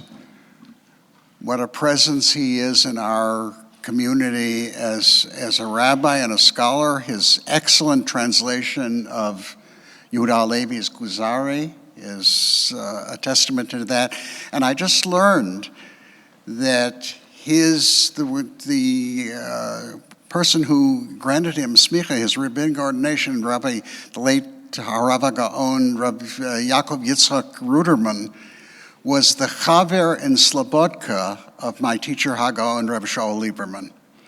So that is an additional connection. I want to thank Rabbi Sam Taylor, the rabbi of Shara Shemayim, where I've been privileged to be a member, Melvin and I, since we came to Toronto, which allows me to give a shir on Shabbat morning after Kiddush. The attendance depends on how sumptuous the Kiddush is. But I want to thank Rabbi Baruch Friedman Cole, my landsman from Chicago, and also the Schiff family that were the lead donors of the chair, which I was honored to hold for 26 years until I retired. I'm still connected with U of T. I'm a fellow of St. Michael's College, and that is a wonderful connection. And also to Professor Ken Green, who was the first person who contacted me. Would I be interested in applying for this new chair in Jewish Studies at the University of Toronto? I remember getting a call from him in my office in Cock Hall at the University of Virginia, where I was teaching at that time. And Professor Marc Herman, whom I don't know as well, but when I mentioned to my close friend and chaver for many years, Reb Dov Friedberg, when he spoke so highly of your scholarship, a compliment from Reb Dov, who is a scholar himself and recognizes scholarship in others and supports it, is quite an endorsement. And I want to thank all of you who came this evening on a cold night, Motzei Shabbat, and it is a testament to the Jewish community of Toronto. One of the reasons I came to Toronto was not only because of the university, was because of the Jewish community of Toronto. I know of no other community, perhaps in Israel, but certainly in North America, where several hundred people would come out on a cold night, some of us having to drive a considerable distance because we live in the other part of town, for this occasion. And one of the times I tell people, what is it like to live in Toronto? I said, it is precisely the atmosphere in the Jewish community that I have Talmidei Chachamim like Rabbi Karapkin, Rabbi Friedman Cole, Dr. Ken Green, Dr. Marc Herman, and others. And I would be remiss if I mentioned my great learned friend, Rav Asher Toren Zichrono Livrocha. That is the privilege of living in Toronto. And Jim Diamond also, my first PhD, who says that I gave him a smicha on condition, but in that way, and Jim and I have remained close friends, and in terms of involvement, discussing many ideas together. This evening's event is entitled The Rambam for a Confused Age. And it was alluded to by Rabbi Friedman Cole and also by Dr. Jim Diamond, that how concerned we are about the captives. And I would like to, in a few moments, share with you the insights of the Rambam on the mitzvah of Pidyon Shvuyim, of the great mitzvah, which he called mitzvah rabbah, a great mitzvah of doing as much as we can to redeem the captives, to set them free and bring them home. The Mishnah in Masechet Gittin, in the 4th chapter, says, Ein podin et hashvuyim yater me'al kedei damav, that you do not redeem the captives greater than the price that's that's asked for them. Now, what this meant was, in the ancient world, people were sold into slavery, and they were sold on the slave market. And Jews had an obligation. The Rambam says specifically that if you do not, malim et einav mipidyono, if you close your eyes to this situation, then you are guilty of violating the commandment, lo tamod al dam re'echa. You don't stand by when your neighbor's life is in danger. In fact, the halacha is that a community even should sell a sefer Torah if that's necessary to redeem a captive. And then the Mishnah continues with a statement of Rabbi Shimon ben Gamliel, who says that this is because mipnei takanat hashvuyim, this is for the sake of correcting or healing the captives, whereas the first source, the Tanakama, the anonymous source, is mipnei tikkun ha'olam, for the sake of the improvement of society. So what is the difference between these? Is Rabban Shimon ben Gamliel disagreeing, or is he presenting another perspective? The Gemara there on Masechet Gittin 45a sees a slight difference between Rabban Shimon ben Gamliel and the earlier source. But I think that the Rambam's reading of it is Rabban Shimon ben Gamliel is saying, B'nei Takadash Shvuyim, is actually adding a different dimension. He's not differing, he's talking about a different dimension. The fact was that the Gemara says that the reason that if you go into the slave market, the slavery was a universal phenomenon, and the community sees that there are Jews there, you shouldn't pay more than what they're charging to sell these slaves. The Gemara gives two reasons. Number one, it might deplete community resources. You only have so much money. The other is that if the Gentiles who've stolen these Jews and sold them to slavery realize what the Jews will pay, then they will up the price, and therefore you won't be able to redeem other people. That is talking about the slave market. It's talking about when people are sold into slavery and the Jewish obligation to redeem our brethren. The Rambam says that all Jews are like Achim, all Jews are brothers and sisters. Shenemar banim atem l'Adonai Elohechem, you are the children of the Lord your God.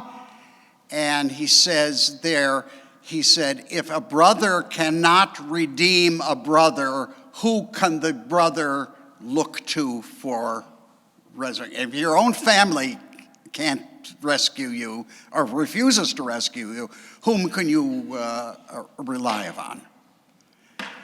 Now, this talks about selling people for a price. It's not talking about people whose lives are in danger. Because on the slave market, a dead slave wasn't worth anything. So therefore, they're not talking about people who are in danger. The Rambam in Hilchot Matnot Aniyim, in where he talks about charity, and because Pidyon Shvuyim is the highest form of tzedakah. There's nothing greater than that. The Rambam says that the reason we redeem the captives is the hashvuya omeid b'sakanat nafashot. The captive is in danger of being killed. Is in danger of being killed. And then he says there, he said, v'hatzel lukuchim lamut. You're supposed to rescue people who are going to die. That is the situation that we face now. These people that were captured were not to be sold on the slave market.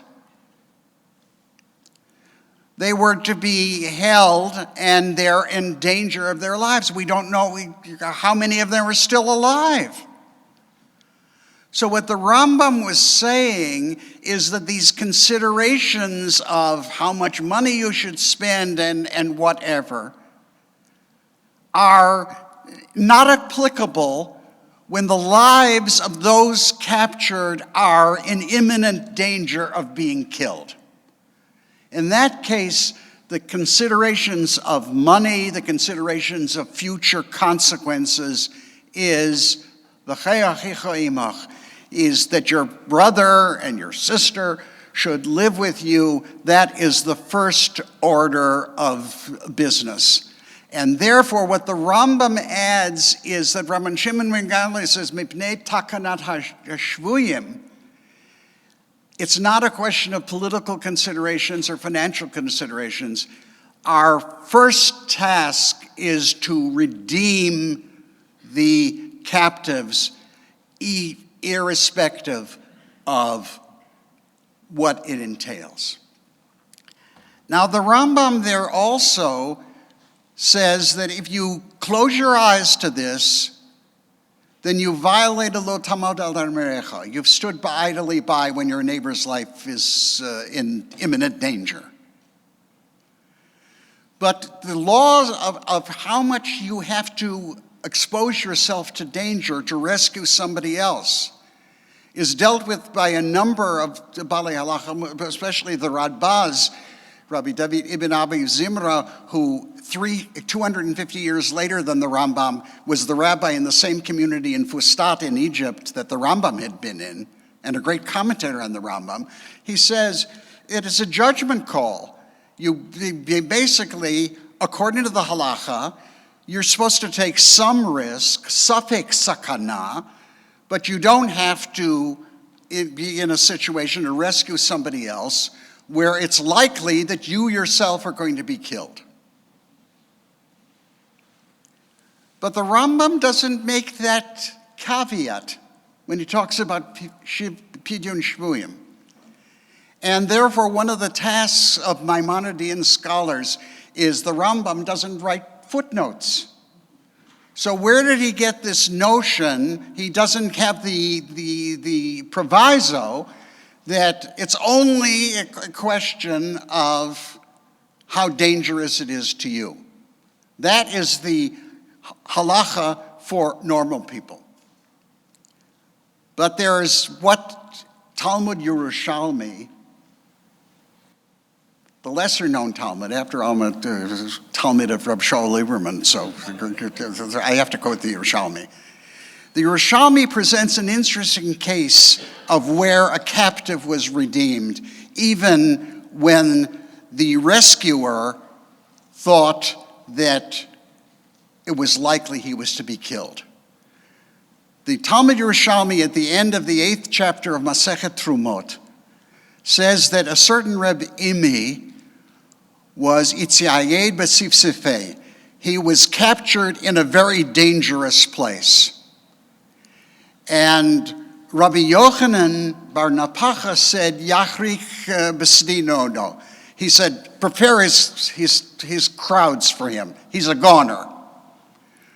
Rabbi Shimon ben Lakish, Reish Lakish, who was the brother-in-law of Rabbi Yochanan, who had begun earlier in life being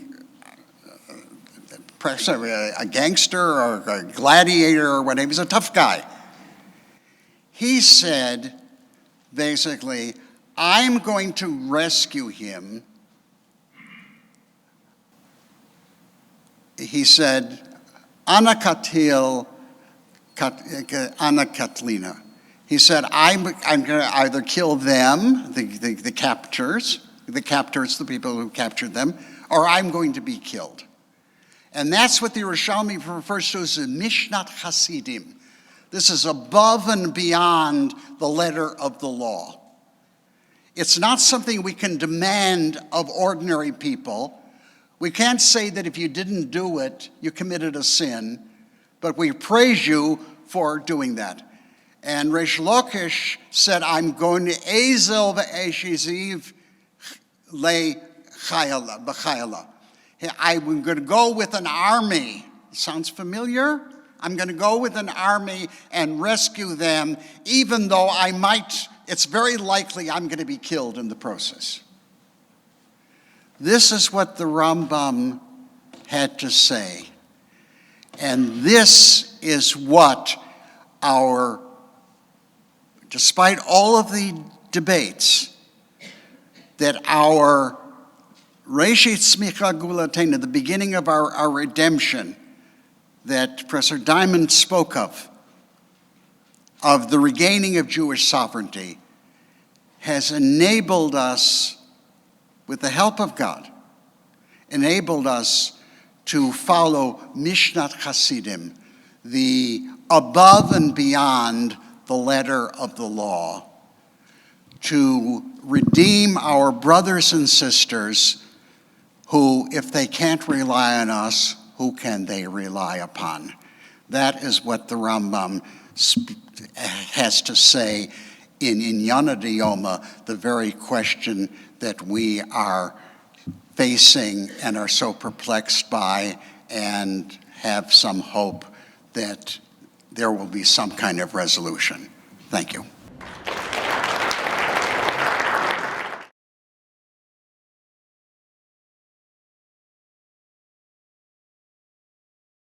Dr. Novak, thank you for that eloquent presentation on Pidyon Shvuyim and the situation that we're facing today.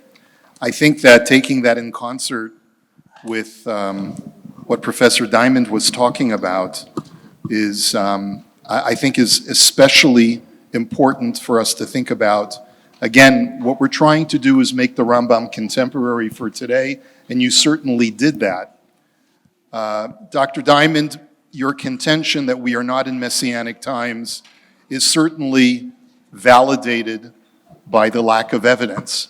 of a Messiah based on the Rambam's own writings. But here's where I think it's worth exploring, and I think it's not as perhaps straightforward as you may have presented it.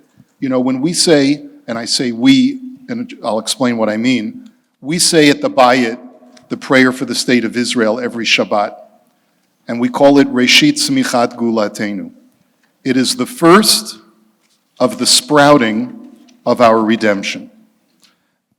And the first sprouting of our redemption, and that's why I qualify the word we, because some congregations, maybe, I don't know where you daven, Jim, but maybe the shtibel where you go, they don't say that prayer. But what our contention, or what our theological belief, or at least hope is, that we are in pre-Messianic times. And as you read from the Mishnah Torah, in Hilchot Melachim just a few moments ago, it's clear that so many of the things that are supposed to happen when the Messiah comes have already taken place in the 20th century. And so I guess the first question that I wanted to ask is that what signs can you point to that we are seeing some kind of messianic unfolding, or like Naturi Karta, do you repudiate those signs? I mean, I don't know what your religious Zionist theology is, and I would open it up to the other scholars, and if, you know, maybe just give us an idea of what do you think the Rambam would say about Hakamat HaMedina, the founding of the state?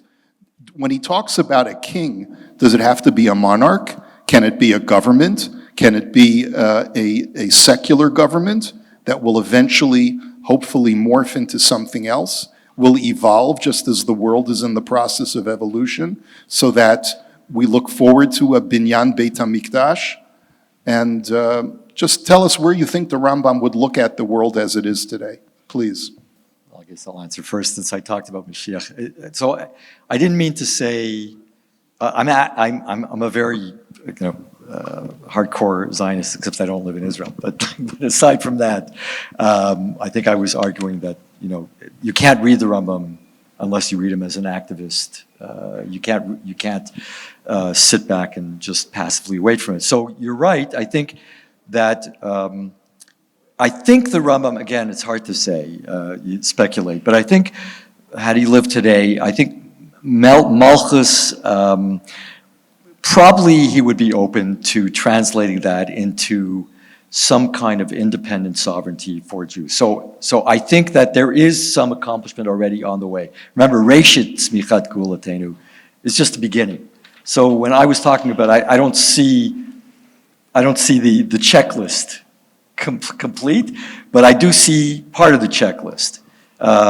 So for instance, what he considers a melech, I think part of the evidence would be that he refers, I think, to Moshe, for instance, as a melech in the Mishnah Torah.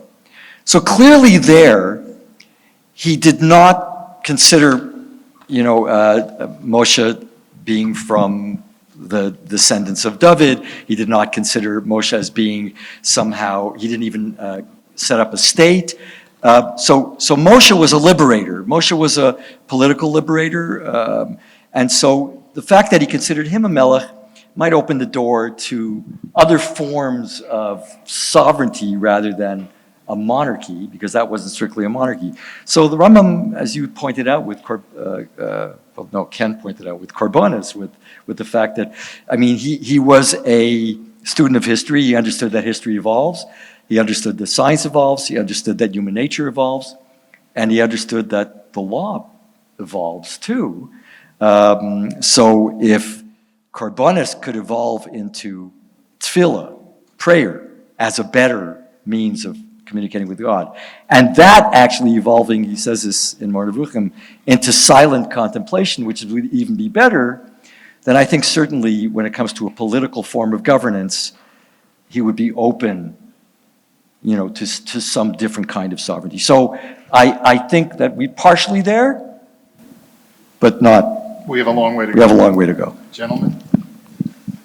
I would want to just quote one non-messianic discussion from the Rambam, My Rosh Hashiva, Rabbi Yehuda Amital, was very fond of quoting the Rambam at the beginning of Hilchot Chanukah, when he tells us, the Rambam retells the story of what happened in the time of the second Beit HaMikdash, and there was a restoration of Jewish sovereignty, and it's not, the Messiah didn't come, but nevertheless, the Rambam says, Chazra Malchut Yisrael Yoter Ma'atayim Shana, right, that for more than 2 centuries, the Jews had an independent nation state that they had for themselves, and that was apparently just, even of itself, was significant.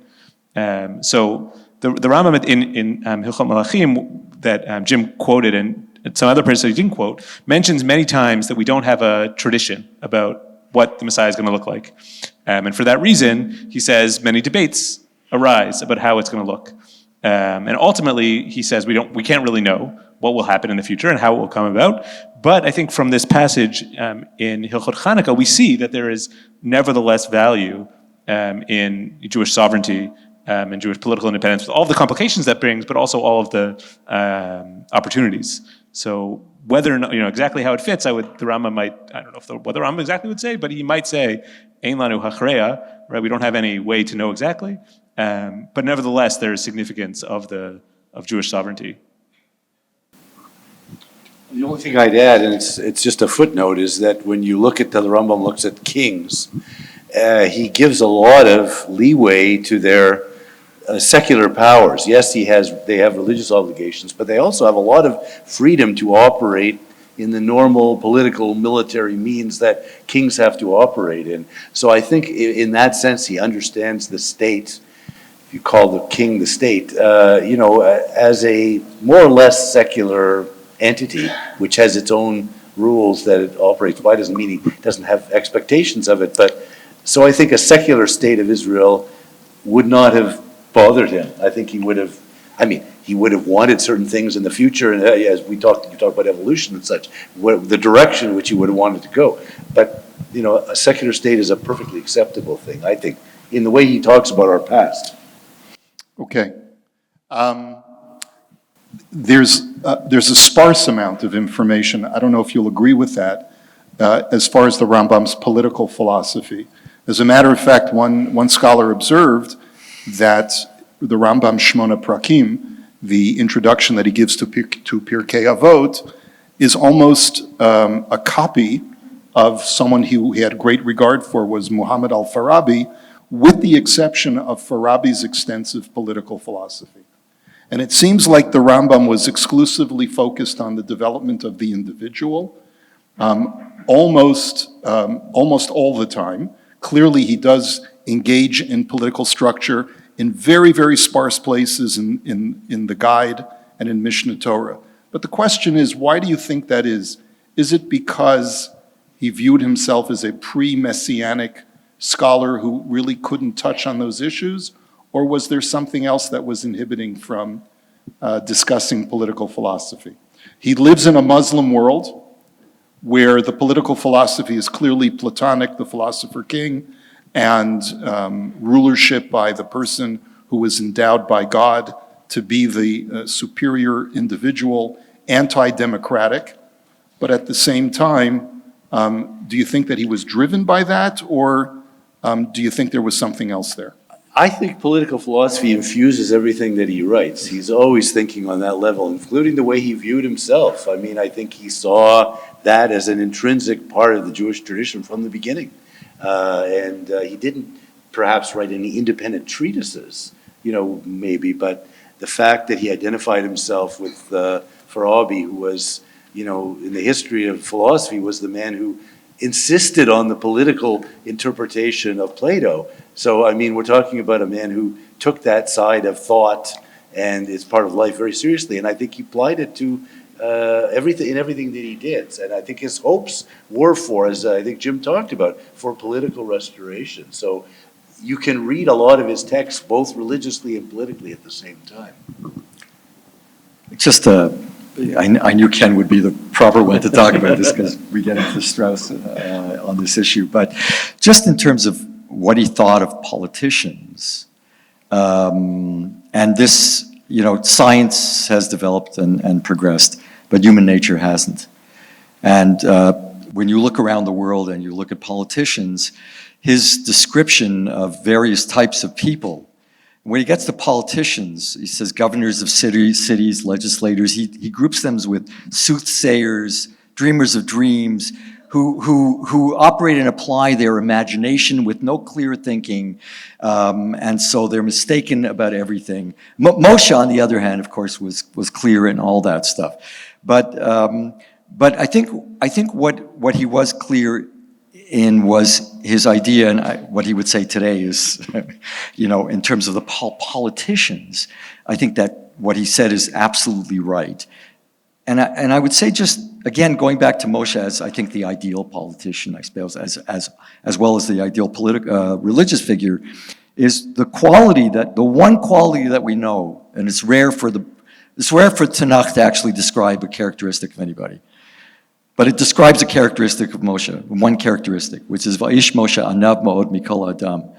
And so when he talked about politics, especially with kings, anivut was extremely important for him. And he uses Moshe, as a matter of fact, going back to what I said about Moshe being Melech, is that is perhaps the most important quality, because when you're an anav, it means you can somehow efface yourself and think about the people you're supposed to serve. But if you occupy all the space in the world, which most politicians do, they look in the mirror and that's what they see, and they don't see past that. And you see it in Canada. You see it everywhere. Oh, I shouldn't say that. Okay, it's Canada.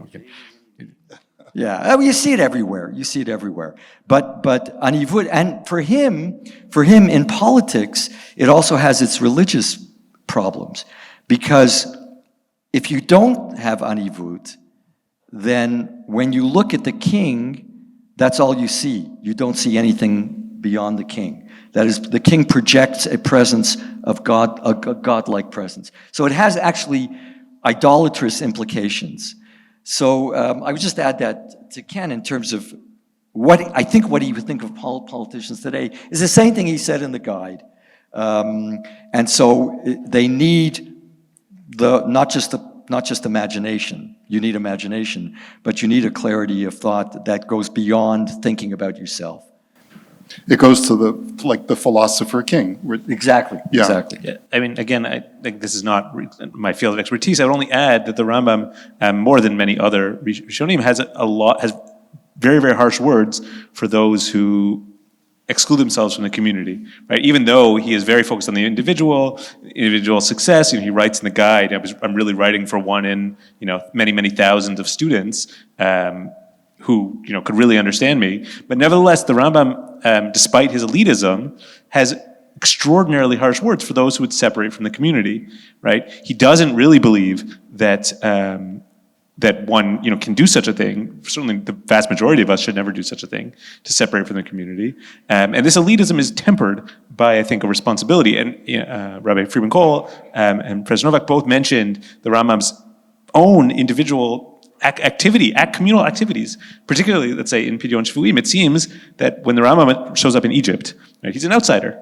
How does he become the great leader of the community? One of his first major activities was being involved in Pidyon Shvuim, actual redemption of actual captive Jews. And this, it seems, shot him to the leadership of the community, allowing him to serve as becoming the head of the Jews in Cairo. And that, that needs to be counterbalanced with the image of an elitist, someone divorced from the community, sort of focused on the success of the individual mind, was also complemented by this ongoing concern with everyone around him, I think. Okay, that's an important point, and it all depends on how you read those last chapters of the guide. Just one last question, and I'd love to open up the floor if anyone has some questions. You look at the Jewish world today. Clearly, the Rambam was a critic of his own contemporary world in the 12th century. And perhaps the fact that he didn't occupy the role as community leader as much as other rabbis did of his time, he could afford to take a view that was completely counterculture from his time, iconoclastic, and so forth.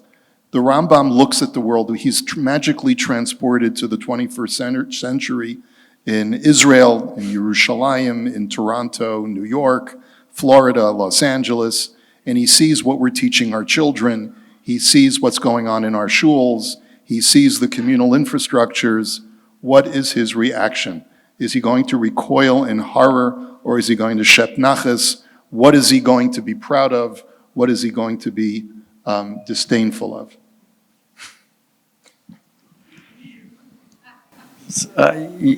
Okay, that's a very large question, because you're going to ask me to really read into the Rambam what I'm disdainful of. So, no, Jim, you're not Maimonides, and Maimonides is not you, but you clearly have learned to think like him. So. Right. So perhaps just from maybe a more narrow perspective, I mean, you can't look at all the perspectives. I think what he would be most aghast at is the creeping ideas from, I think, Kabbalah that have creeped into, and that have become pervasive, that have become all pervasive in the general world. And so I'll just one particular point. So it goes together with what I talked about. That is, his code of law was a very practical code that starts off with this idea of knowing God, knowing God's existence, knowing God's oneness. And that sets the pace for the entire halakha. Halakha is a pragmatic system, a functional system that's meant to accomplish a purpose. It's not a magical thing that where you perform a mitzvah and somehow it has some cosmic kind of effect. Because what you do when you subscribe to that kind of a system, it means that the mitzvah becomes divorced from its aim, completely divorced, and therefore somehow I do it, and therefore it cannot form or shape a human being in any possible way, because there's nothing I learned from this mitzvah. Doesn't inform me. It doesn't, it's stuck. I give it because whatever. It doesn't make me a charitable person. For the Rambam, these mitzvot are supposed to shape you both morally and intellectually, and it's very functional. And so when you introduce this kind of split between what the goal of the mitzvah is, and that just performing the mitzvah in and of itself, without the aim, that's why actually even his rationale for the mitzvot was considered and still is considered kind of radical. I mean, and he would say, can you imagine he actually says it's the great illness in the world, the great sickness, that something doesn't have a reason, that something should not have a reason. I should perform something because it doesn't have a reason. I mean, for him, that would be actually the definition of insanity, right? So I think that's just I think that's what he would be very disappointed with, because the truth is that. But he was probably disappointed in his own generation for that reason. Absolutely, and I know you've talked about the Kuzari a lot and Yehuda Levi, and he certainly was responding, even though he may not have known of Yehuda Levi, but the ideas were certainly in the air, and there are many parts in the Mordebuchim that you can see philosophically he's responding to this, to the germination of these Kabbalistic ideas. So that's, I would leave it at there. I want to give my colleagues a chance to. I would make 2 points, one maybe less surprising than the other. Neither, I think, should be particularly controversial for students of the Rambam. The first is that I think the Rambam would be shocked at the idea that we shouldn't learn anything from non-Jews. I think that this, I don't know exactly what he would say about how one should go about it or which fields should be studied. He would have gone to Yeshiva University. Maybe, he probably would have, I don't know. Turo, Landers. Right, he would have certainly been, this idea that you shouldn't study college. the best ideas that are out there, I think would have, he would have been floored by. Whether he would have studied history or sociology, I don't know. But he certainly would have studied philosophy and science and those materials. That's without question. The second one, and this maybe pertains to the way you formulated the question in the email, sort of what criticism of the community he might have. The Rambam is very concerned educationally to focus on studying in a structured way, rather than, here, there, a little bit, nav and nud throughout, topic, to focus really on the principles, the basic foundational ideas, and build out from there. And I think as an educational critic, and this is something that's relevant to society, and I don't really suggest anything to my children's teachers. I don't know how to do what they do. But I would say in terms of educational criticism, one thing that I think is relevant to us is to understand the basic rules and then branch out from there. So when he writes, he does this in writing. When he writes the Sefer Mitzvot, when he writes the Mishnah Torah, when he writes the commentary in the Mishnah, he's very concerned with the basic principles and then showing you how it all affects that way. And educationally, I think he would have that suggestion maybe to studying to all of us. I think that applies to all of us when we approach sugyot, when we understand halakha, anything in Judaism or elsewhere, sort of understanding the basic principles before we get to the more obscure details. Well, it's such a big question. It's hard to, I would make a lot of kind of incidental points. I think he would have been thrilled by the state of Israel. I think he would have been thrilled by the effect it's had on Jewish society and the amount of knowledge it's made possible in terms of both traditional knowledge and Shiva knowledge, but also academic knowledge, the Jews involved with it. That would have made him, he would have also been very critical of the type of knowledge that wasn't living up to what he would have considered the highest standard. I think he would have been happy at the world that, in which Jews and Christians can now have civil conversations with each other. I think he would have been disappointed with the state of Islam, but not completely surprised based on the letter that he wrote to the Jews of Yemen. And I think he would have been maybe most upset, if you find or critical of, is the number of Jews who are alienated from their tradition and from their roots and from education that permeates the world today. I think that would have hurt him. I think he felt that, in that sense, his love, that way that, in terms of what David was saying about the redeeming the captives, his love was for every Jew, and I think he felt that that's something we can't afford to let happen. Not that he would have necessarily had any instant solutions any better than any of us do, but I think he would have felt that's a crisis that we have to feel more keenly than we do. Thank you. Questions from the floor before we call it a night? Avram, in the back. Speak up. You said that line said we shouldn't do some results in order to determine definitions for challenging things. And you said instead you would be very much for the idea of activism, so work that you do is correct? Yeah. So in that light, we're calling this the constitutive world to confuse the world. This week, the ADL came out with a report that 46% of people whom they interviewed around were worrying about negative views of Jewish views, anti-Semitic in one way or another. That's double the previous report. So the worry of Trumpies, there's a lot worse to do. In that light, I'm curious, what can Maimonides say that our individual view, our individual responsibility is to stand up and fight the anti-Semitism and protect ourselves as people? How would we see our role today in that light? Thank you. Just to encapsulate the question for those who couldn't hear, would the Rambam feel that it is the duty of the individual Jew to combat anti-Semitism? Do you have anything you'd like to cull from that would make that case? His situation was so different from ours, it's hard to find the exact parallel. I mean, he didn't live in an open society where Jews could do a lot as we can now. He'd probably be grateful that it was only 47%, right?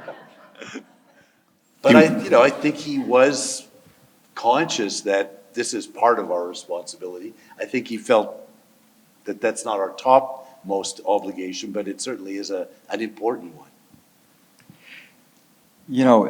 If I want to go back, because I've been thinking for the last few weeks only about this messianism, and so something that comes out of that is this idea that Jewish sovereignty will accomplish also, because it's not just Jews, right? At the end of the Mishnah Torah, it's the entire world.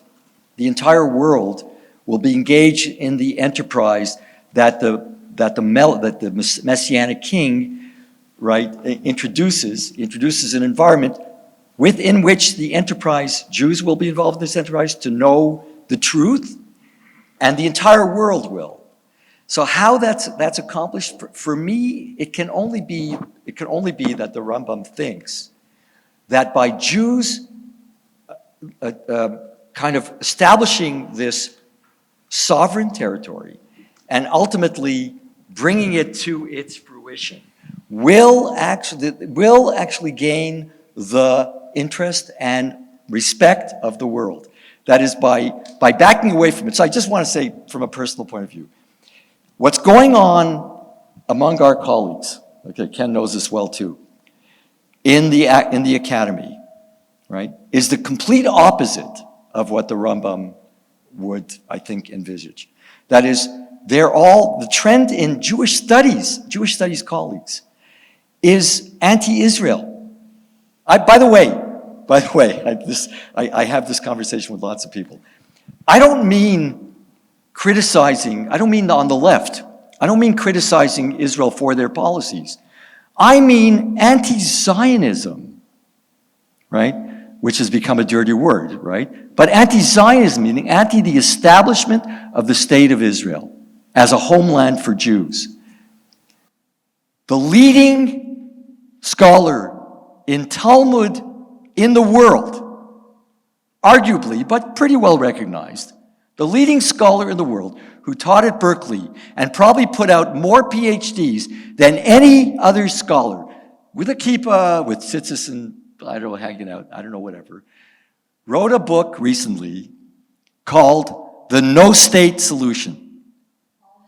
The no-state, yes, I know this comes in, I keep on telling people.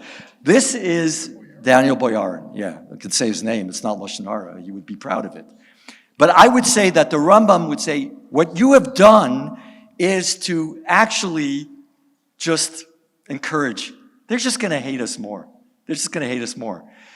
If you stand up for the project that gets rid of the exilic situation, the exilic condition of Jews, you will create that environment that will ultimately bring everyone into the picture, into the same project. That's what he believed. Now, that could be some kind of utopian dream, but I think it certainly is, I'm certainly more convinced by his vision than I am by Boyarin's vision.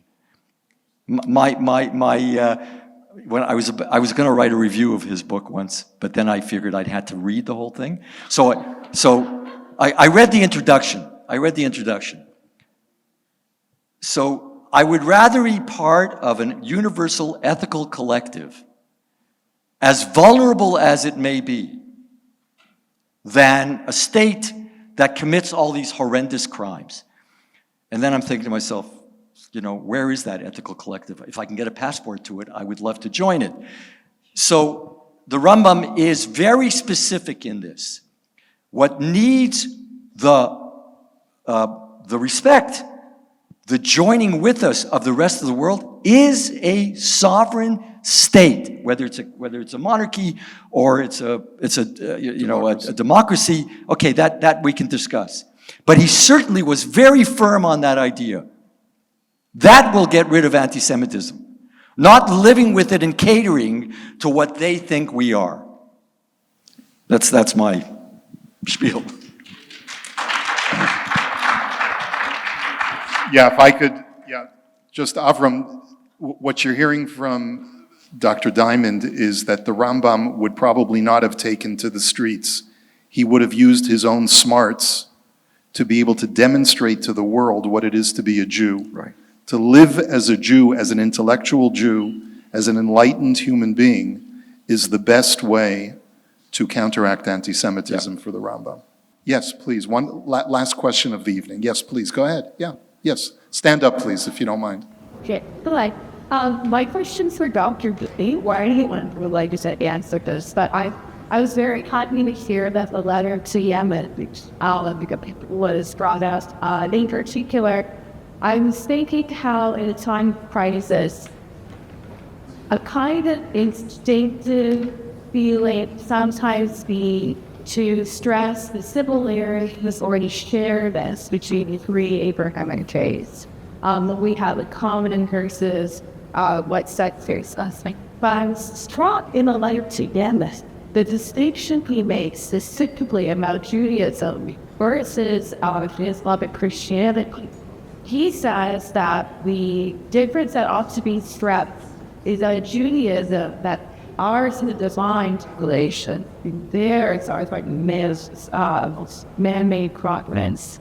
I was wondering, Dr. Ring, what your thoughts are on that as a sinful alternative world of Christ. That's not looking at necessarily what we have in common, but what these Judaism unique is great. The question, that, just to repeat it, in Maimonides' letter to Yemen, to the Jewish community of Taiman, he wanted to underscore for the people who were very concerned about the possibility of having to convert under duress to Islam, whether, what similarities there are between Judaism and Islam and Christianity, and he concluded very strongly that they are not legitimate offshoots of Judaism. They are separate faiths that one cannot adhere to.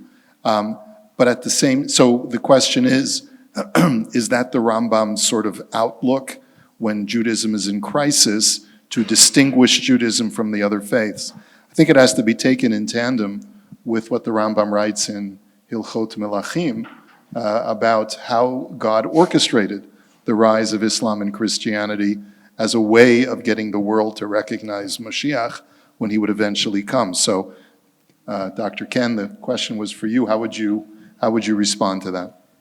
Well, I guess I would repeat what I had said at the end of my talk, which was the first principle of the Rambam is stick to your principles, stick to your guns, be who you are, and certainly in the face of people who are attacking you, criticizing you unjustly, that's absolutely essential. Be proud of you are. And of course, yes, he does make this distinction throughout his works that the Torah is the only genuine revelation. The other two are, well, sometimes it depends. He doesn't get too specific. He sometimes talks about being plagiarists, that they liked our ideas, so they developed their own kind of version, a watered-down version of it. But other times, like the rabbi said, when he's talking about the messianic vision, he sees them as instruments of the divine will, spreading the basic message, getting some things right and some things wrong, so that we have to stick by what we are, so that the things that are right remain in the world. But it's kind of, it does depend. I guess the letter to Yemen is a reflection of one side of him. He's always got two sides. That's the Rambam. When he's dealing with a crisis, he's going to be the staunch Jew. When he's envisaging a world of all of us living together in harmony, then he can talk about their role that they play. Certainly when they're behaving themselves toward us well, then he gives them more, cuts them more slack. But, there's no doubt that he was very staunch in the notion that we have a distinctive teaching that has to be preserved, and that whatever we may have in common with the other religions, this is not something we can water down, I guess, something like that. Just observing the ecumenical world today, all interfaith dialogue between Jews and Muslims has essentially shut down since October 7th. So that may be just a reflection of Higeret Teiman versus Hilchot Melachim. Any other reflections on that? I just want to, because I think everybody, Rabbi Kropping, you mentioned it, are referring to a passage at the end of in the Messianic sections. I just wanted to clarify it because it's important. I'm not sure if everybody understands what the references were to.